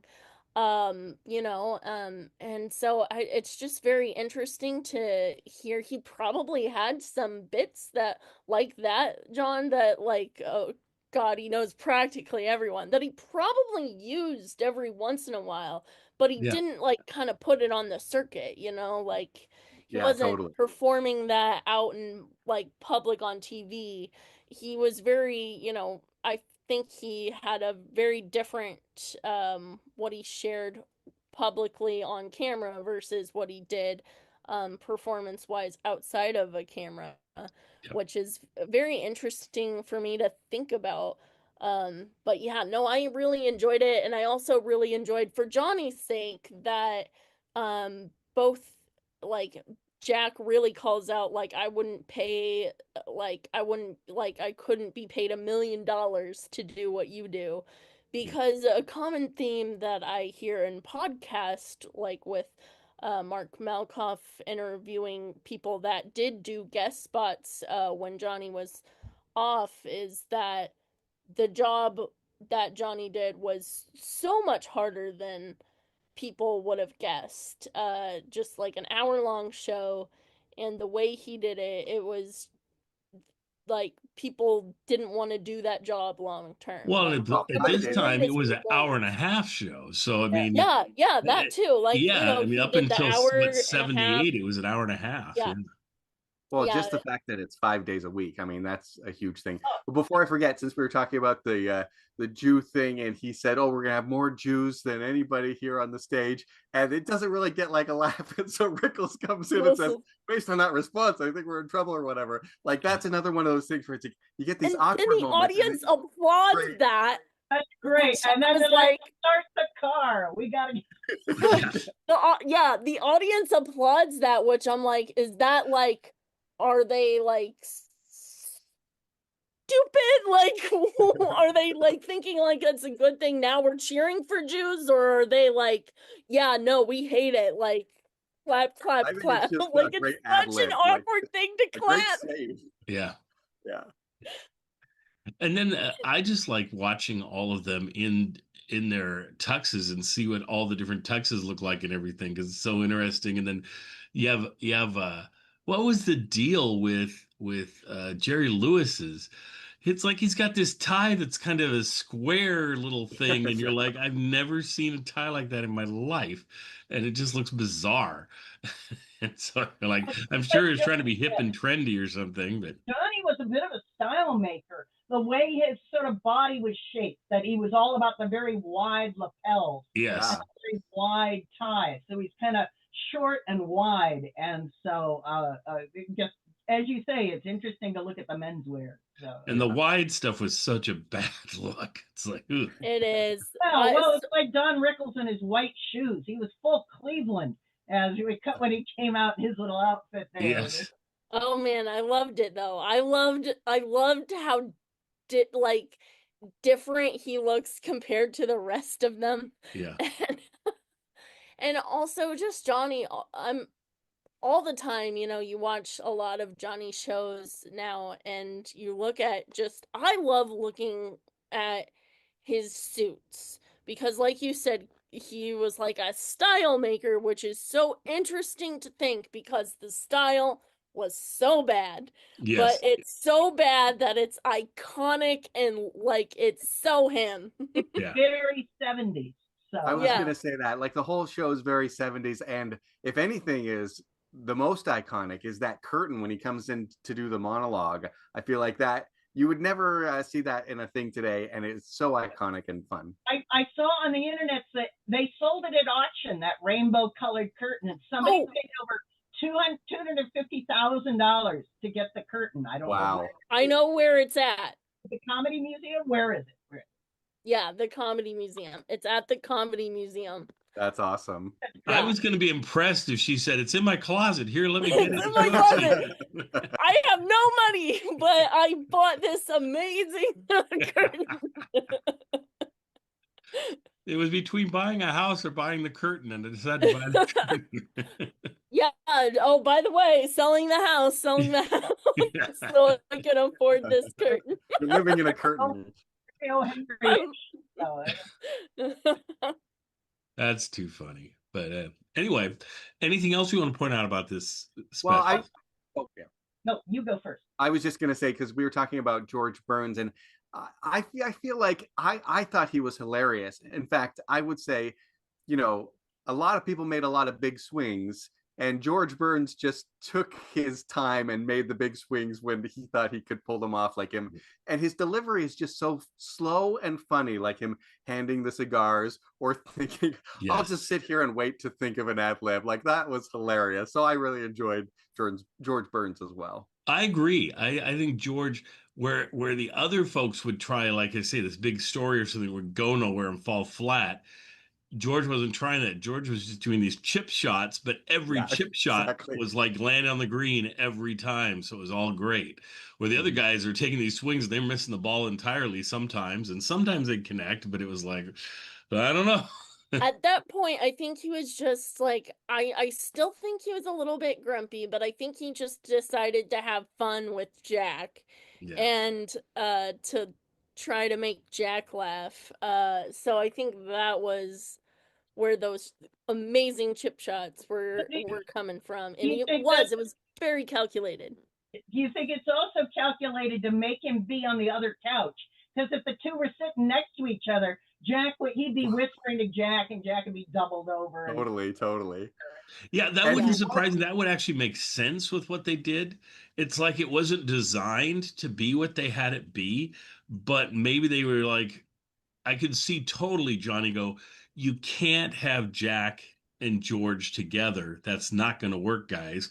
And they're like, well, we have to. And then they're like, well, let's put him out here and somewhere else. And so they did. And then they got this weird set design out of that mess.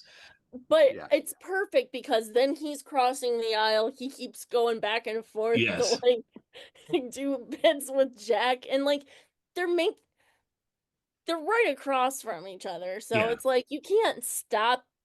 When you got Jack and George, you can't stop them from being Jack and George. It's like a school teacher trying to keep them apart.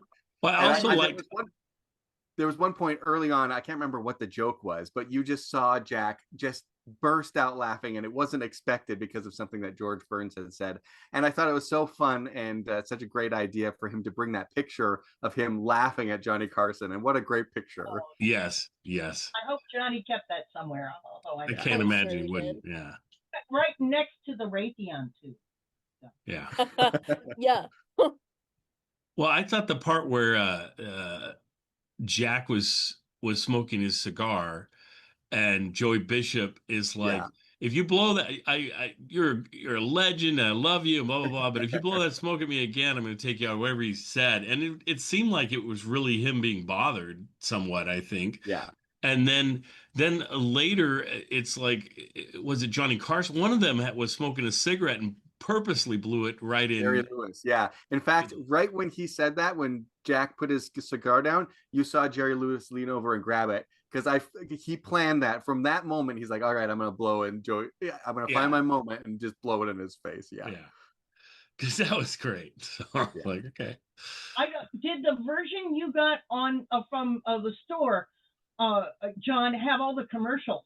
It did, which was great. Oh, And that's you could fabulous. choose either one. You could choose with or without commercials. But I love seeing those old vintage commercials. It's so That fun. was marvelous, because my parents had to run out and get a trash compactor. And boy, those things were smelly and dirty, but it was just wonderful to get that slice of 1972. And how many commercial breaks there were. Oh my gosh. I know the show was very profitable for NBC, and you can kind of see why if you're getting prime advertisers in there like every 3 minutes, I swear. So. Yeah. And I gotta say though, with streaming now, they've gone back to the commercials. So yeah. Yeah, so you can save that extra $1 a month or whatever. Yeah.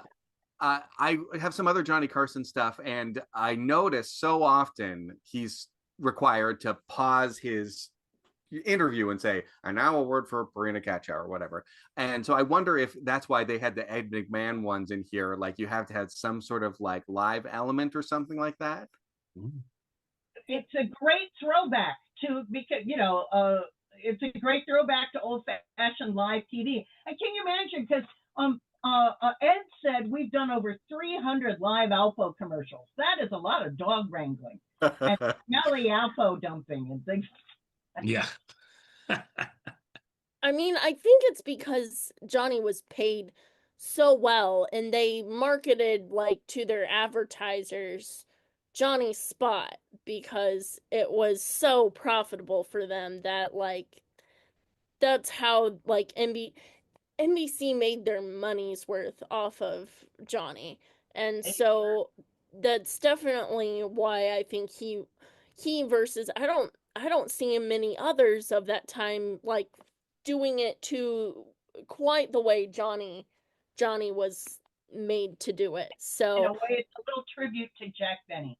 I mean, and talking about that ability to sell the product. But I love about Conan O'Brien doing his own commercials on his podcast now. It's a real I love that. My gosh, it's like sometimes I skip the commercials, but I stay for the commercials because when he's advertising a bidet, I want to see him just like go crazy over that one in class. That is the craziest commercial. It's great, right? He's like, I went to college and I'm selling a bidet. and he's talked about it in interviews. He's like, I made a commercial for a bidet company and making fun of it, the product, and they love it. Yeah. The bidet people love it. Hooray for people who can do a comedy commercial well. So. Yes, and hooray for companies that can tolerate a comedy commercial made fun of them, and because people remember those, and so and that's all you want is them to remember your product somehow, and if it's through comedy, well, great. It's just sad how many companies take umbrage at that sort of thing, but. Well, the suits go, oh, if anybody objects, and we can't have anything negative associated with our product. Right. Yeah. I think, Kathy, your books show that so much, that so many companies didn't like Jack Benny messing with the messages of their products, and yet whenever he would joke about them, it would sell more. But I mean, look at Jello, man. They let him go, and look what he did for that company. Wow. Anyway, I guess we'll let it go at that, folks. So, great special. You guys are going to enjoy it. You probably already did enjoy it. I don't know where I'm Dress up to watch it. Yeah, exactly. Yeah, appointment television. Yes, exactly. Hope and I are going out after this. It'll be great. So, anyway, have a great week, everybody. Well, hello again. This is Buck Benny speaking. I am joined by a full crew today. I have Kathy Fuller-Seeley here. Hey, Kathy. I have our friend Hope Sears over here. Hey, Hope. And we have Terry Phillips here. Terry. And we have Zach Eastman over here, too. Hi, Zach. Hello. Zach, you haven't been here in a while. It's good to see you, Zach. You've been busy. Good to see you too, Buck. I enjoy your fanciful garb that you're wearing this morning. It's very flashy, very Phil Harris appropriate. Very nice. It's my summer attire. I have to wear my Hawaiian shirts as we're recording these summer specials. You don't have to tell me, dude. I finally went to Hawaii. I'm on vacation, and I now have at least 4 Hawaiian shirts in my wardrobe, and I plan on wearing them year round. I don't care if the sun is out. And I didn't know we were supposed to wear hats today, or I would have worn one of my hats. So well, I just came off of a shift at the factory, so you know. Well, our show today is a special Tonight Show. It's a 10th anniversary special. I seem to remember bits and pieces of it from when I was a kid, so it would have been like when I was 8 or something like that it would have aired, or 7 or something.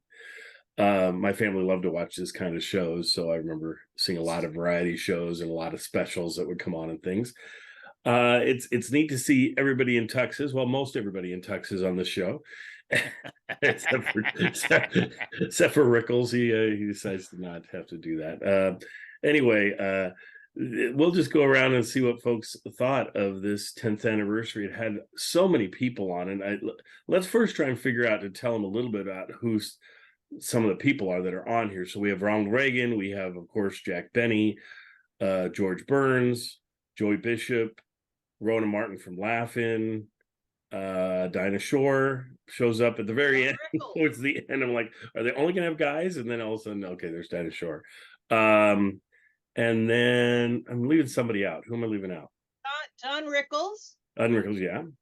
And Jerry Lewis. Jerry Lewis. I've read Jerry Lewis. That's right. Wayne Carroll. Yeah. Oh, Wayne. Oh, okay. Yeah. And what's nice is they all or most of them stick around and fill out couches on both sides of Johnny. And just to see that discussion, it sort of feels like, to me, it feels a little bit like our Zoom things that we do all the time, right? Where we all jump in and talk about whatever we're going to talk about, and they kind of do that too. And having 2 couches full of people interjecting things is kind of fun, and they do a pretty good job of taking turns and all of that. But anyway, let's go to Terry and get Terry's thoughts on this thing. So, well, the first thing I have to say is that as a television production, this was pretty bad. Johnny started out by complimenting. Okay, let's go to Zach and see what Zach. Gary's full of nonsense. It's fine. Johnny compliments the set designer because it's not the usual Tonight Show set. Yeah, with the desk and the they're sitting on a bunch of couches, and Johnny's in this big overstuffed chair in the center. And the way people come in and where they sit, and it's chaos. Yes, and this lovely background you hardly see. There's this weird sort of gold carpet in front that I mean, if they thought that was great set design in 1972, things have changed. And it was most of the production value was in the tuxes. So that's right. That set was the original concept design for The Mandalorian, if I'm recalling correctly. That was what Jon Favreau pitched. Was just that environment. The chaos continued when the couch got full. At one point, George Burns stands up and walks it in front of everybody and finds another spot, and then he goes back, and it was just And Johnny did not know where to look. He was, as he said, he was kind of out of his comfort zone. He wasn't behind the desk, so he didn't know whether to cross his legs or not. It was so awful. Yeah. But it was more than made up for by, as you said, that it was kind of this casual conversation among a bunch of people who know each other, even though they also joked about never seeing each other. Right. I want to share a brief story about my connection to the Tonight Show. I have a friend who used to work at NBC in Burbank, and I went to visit him there one day, and he was close friends with the sound guy who worked on the Tonight Show. And so he said if I wanted to stick around for a taping, he could have me go up into the control room, into the booth, which I did. Oh. And it was a lot of fun. At one point before the show started, Ed McMahon walked in and I chatted with him for a couple of minutes. And then Johnny walked by. He walked down the hall heading toward the stage. And I thought, should I go talk to Johnny? And I remembered that episode of Taxi. I don't know how many of you saw the one about Louis' high school reunion. Do you remember this episode? Where there was chaos because of a small thing that happened. That's what I worried about, that I would go and interrupt Johnny on his way to performing and bad things would happen as a result of that. So I never talked to them again. But it was kind of fun to go and watch the show being taped, not just in the audience, but up in the booth.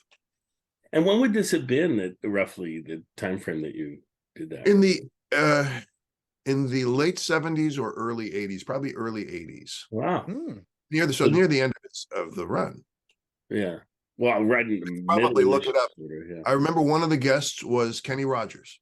So I could probably look it up and give you the exact date, but I don't recall offhand. Did you give you some of his world famous chicken as a result of that? No, but I did. When I was sitting in the audience before I went up into the booth, I heard his big hit, The Gambler. And I thought, oh, that's nice. They're playing this song. And then the curtains parted, and there he was rehearsing the number with some backup singers. Oh, that's pretty cool. Love it. Yeah, no, I'll have to look through it and see if I have that episode. And if I do, I'll toss it your way. Oh, cool. I'd love to see I assume it wouldn't have the song because usually the song's cut out of the episodes. Yeah. We'll re-edit it to put a little arrow that says Terry's here, Terry's here, Terry's here. I want to say one last thing, if I may. This episode, this 10th anniversary episode, appears in part on a record album that I have called Magic Moments of the Tonight Show. It was released on their 25th anniversary, and so a lot of the clips that we saw are played on that album. And I had never seen this before. I'd only heard a lot of those clips, so it was very cool to actually watch it, to see what was going on and to see it in context, because a lot of the clips on the album seemed to come out of nowhere. Yeah, but it was fun to watch. So of course, you heard the audio, and the audio was great, but then you watch the video, it was like, oh my gosh, the production values are horrendous. Absolutely. I enjoyed the record albums more than the video. Anyway, there Kathy, you go. Intermediate. Well, I'd like to ask Terry, how often did Governor Ronald Reagan appear on national TV during his governorship? Was this a really rare thing, or was he really the Star Spangled? It was unusual, but I'm going to pull back the curtain a little bit for our audience. I know we're going to be talking about a Dean Martin roast episode, and the very first guest on the very first roastee was Governor Ronald Reagan. Yeah. So it's not as if he never did this, and he had pals in show business, but it wasn't very often. I mean, he was governor after all. He was a busy guy, you'd think. Yeah, I think I have a couple Tonight shows that he appeared on throughout the 70s anyway. He wasn't on as often in the 80s. It was like he was busy doing something else. I'm not sure what he was doing. What was the date? What was the date when he showed up at the end of that one Jack Benny special to try and give him a car? Would that have been 72 or 73 bucks? Was it, Yeah, one of those two. Yeah, because that's the one we did at the convention. Yeah. Right, because I'm always interested by the fact that they're appearing on each other's shows in lieu of having to be paid because the tax rate was still so high that you're doing giving performances back and forth. And you just don't see that anymore, right? It's like, yeah, that doesn't happen. But yeah, it was 73 now that I think about it. Yeah, there you go. Anyway, let's go over to Hope. What did you think of this? I really enjoyed it. I'm in the same boat as Terry though, because I found the record first in somewhere, yeah. And so watching it, I did find it interesting when he said, when Johnny said, like, oh, I probably won't be doing this for after 20 years. And I'm like, this is on the 25th anniversary album, so I think you do. Yeah. And, you know, there's just, you know, like little moments like that are like foreshadowing that I kind of found interesting. Like the, like with Ronald Reagan, there's a line about the president of the network, and then Ronald Reagan was governor at the time, but he's gonna be president, and so it just I found that interesting. But I'm kind of with Terry in the sense that, like, Johnny is looking everywhere and he has no control over the show. And I love the fast-paced banter, but it got too much at sometimes, and I was like, oh my gosh, like, especially when the only woman there doesn't say anything because everybody is talking over each other, and you bring her on last and everybody's already like worked up, and I was like, oh my gosh. Yeah. So, The line that stood out to me that was sad, and I wish it had been true, was when Jack says, they talk about the future, like 10 or 20 years in the future, and Jack says, then I'll still be around then, or whatever. Yeah. And, you know, you're going to be gone in a couple of years, Jack, but yeah, I wish you would have been right. So and Zach, what stood out for you? I don't know if I'm the lone one here who loves when the maniacs rule the asylum, because I love this thing. There's I guess for context, because I'd never seen this special in full before. There's podcasts that I listened to when I was younger, like in college, comedy podcasts, where you'd have a lot of stand-up comedians on the same stage, and occasionally there'd be one or two where the host would literally just let them rule the entire stage. And I enjoy that out of this, because you can tell where it's going the moment Jack says, like, I don't have to leave. And then when I started seeing it build and build and build, I'm like, this just keeps getting better and better and better. I adored it. It was interesting watching Reagan answer a question about, okay, well, like, how far removed are you from acting at this point?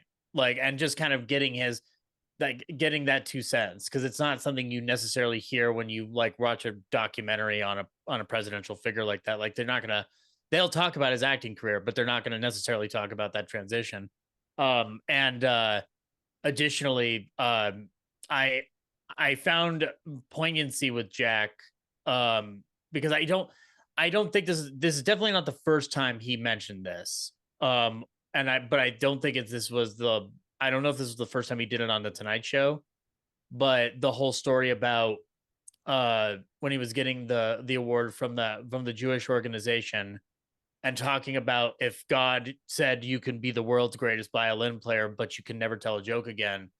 And that, like, the moments like that are what interest me the most with Jack in his later years, because it seems like it's the closest he gets to being honest, and like in depth about himself. Not that he wasn't Bob Hope shut in, but like he's performing. But it was fun to watch him speak his heart on that, and then very much cut loose with everybody else. Like, I loved watching Don Rickles do a Jack Benny impression. That made my morning. And then to watch Johnny cut it down and go like, now do Humphrey Bogart. Like that got me. And just watching Don Rickles' like eyes flare up. And then Jerry, Zach, I'm glad you mentioned him being honest, because he had that wonderful line about, you have to practice the violin just to be lousy. Yeah. Oh yeah. That was an amazing line. Jack Benny lines. Yeah. It's an amazing line. And then and Jerry Lewis comes in and breaks the reality of the Tonight Show by telling him that everybody's here at 3 p.m. So thanks, Jerry. And then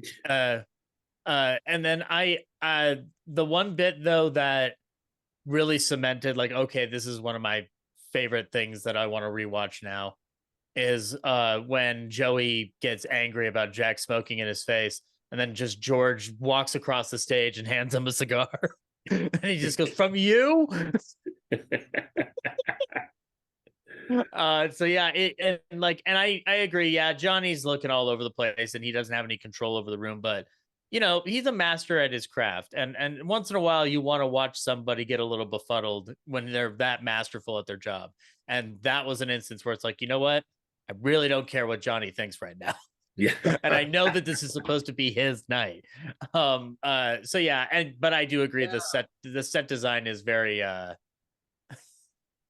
it kind of looked like a high school production. I was just thinking about, like, man, like I felt like we built better flats for Little Shop of Horrors when I was in sophomore year. Like, Jesus. But yeah, I couldn't ask for anything better from a 10th anniversary special where it's certainly just not from the guest perspective. I mean, the guests pretty amazing. And the time frame where some of these people, they'd lose them and things within, it's just nice to have them all together. And some of them, their trajectory, like Reagan's is heading to be president within 8 years or so. But just kind of a neat group to get together.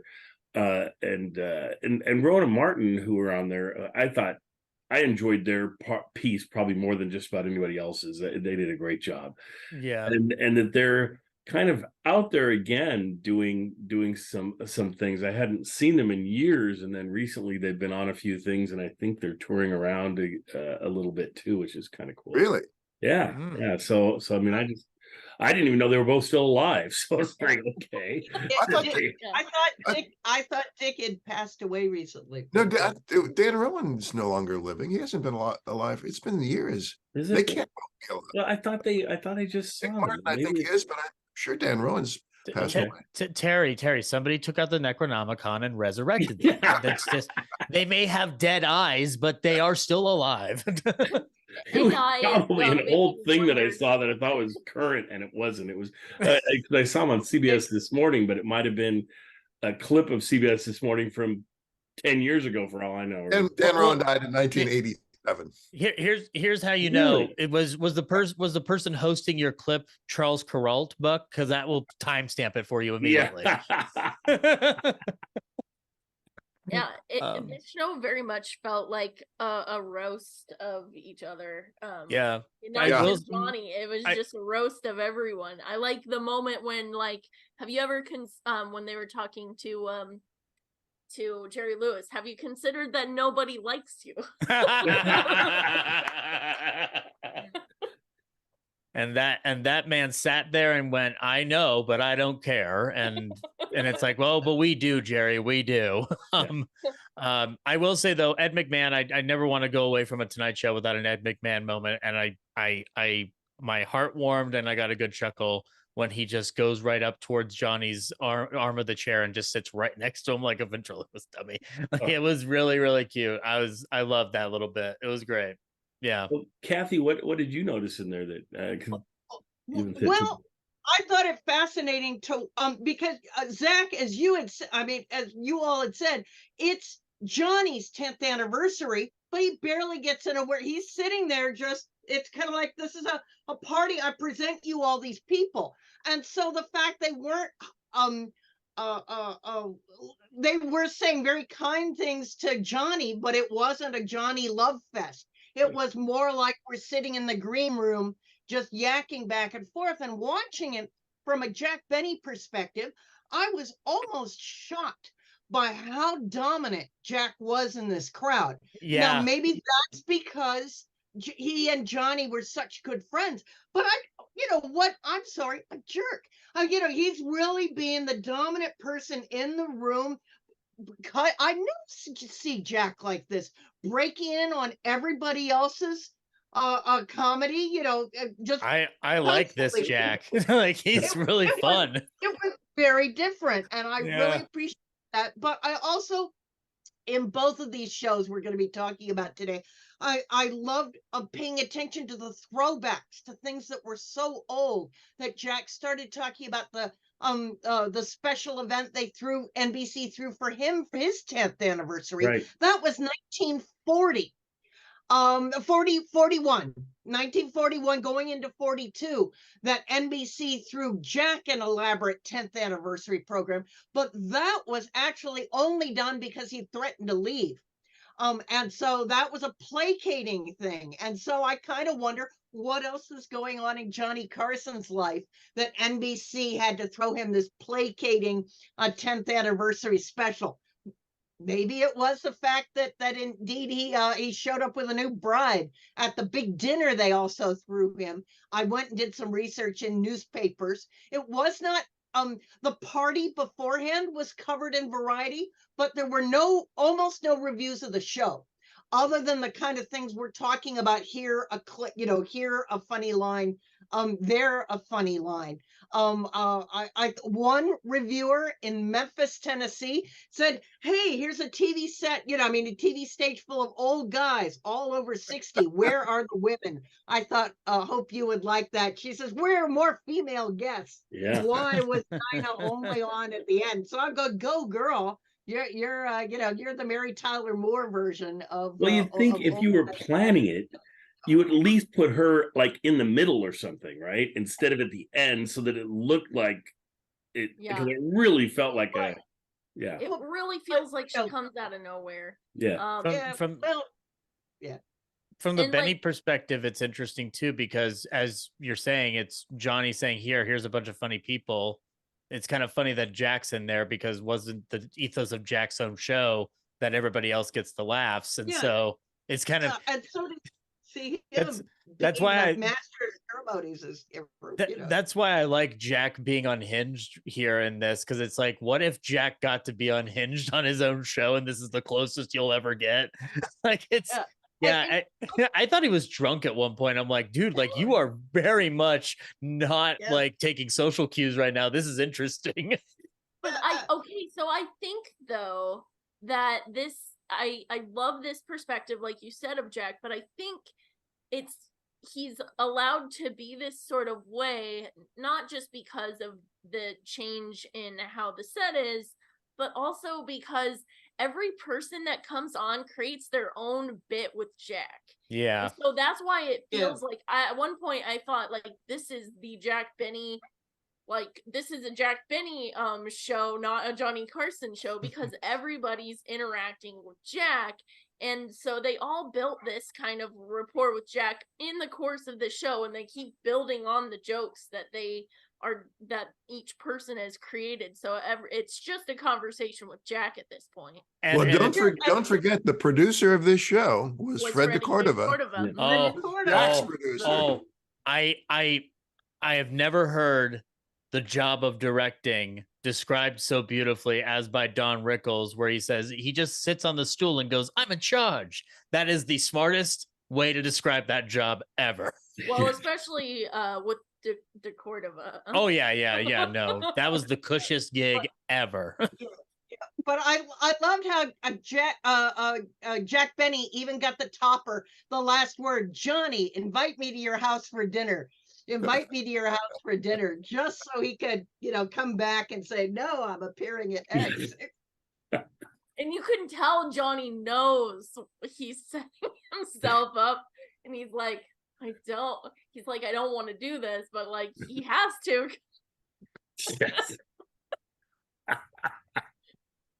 And I like the way Dinah played off of that too. That was fun when she came on.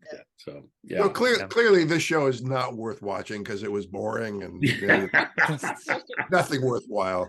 No, it was very, very enjoyable show. I mean, just that collection of folks, getting them all together is so cool. And just we haven't talked much about George Burns, but I love George's interactions with folks and his whole piece that he did, and just person after person did a nice job, and getting that many people in the room that are that funny and that creative would be difficult to. I mean, it's just popcorn going back and forth everywhere, and you just never know where it's going to pop off. But so much fun. And then like Terry was saying, we're going to be doing a roast after this, one of the D. Martin roasts with Jack Benny, and that is so different because that is very much this one person talks, now the next person comes up, and I mean you've got a podium where they're actually talking. With this, there's no there's just not that feeling of coordination or anything. It's just a madhouse with all these people in it. Yeah, how would you like to be Bobby Quinn actually directing this episode? I assume he left after the third guest or something and just let the thing run itself. I'm out. Give it up. We have a thing out here in Colorado called Freak Train. It's at the Bug Theater, and it's basically you go up there for 5 minutes and do whatever you want to do. And this was kind of like watching a 70s version of Freak Train. Like everybody got a good 5 minutes in of whatever they wanted to do and what their agenda was. And then they just kind of jumped in wherever they wanted from there on out. Yeah. Yeah. It's like a podcast. Yes. Well, and I assume they must not have been delighted with this. I'm not sure, in that it seems to me like after this, all of the, the 15th anniversary, the 20th anniversary, all the way working up past this, were always clip shows, as far as I remember, where they just came on and it'd be basically, I think, Johnny and Ed talking about the next clip and funny things that happened.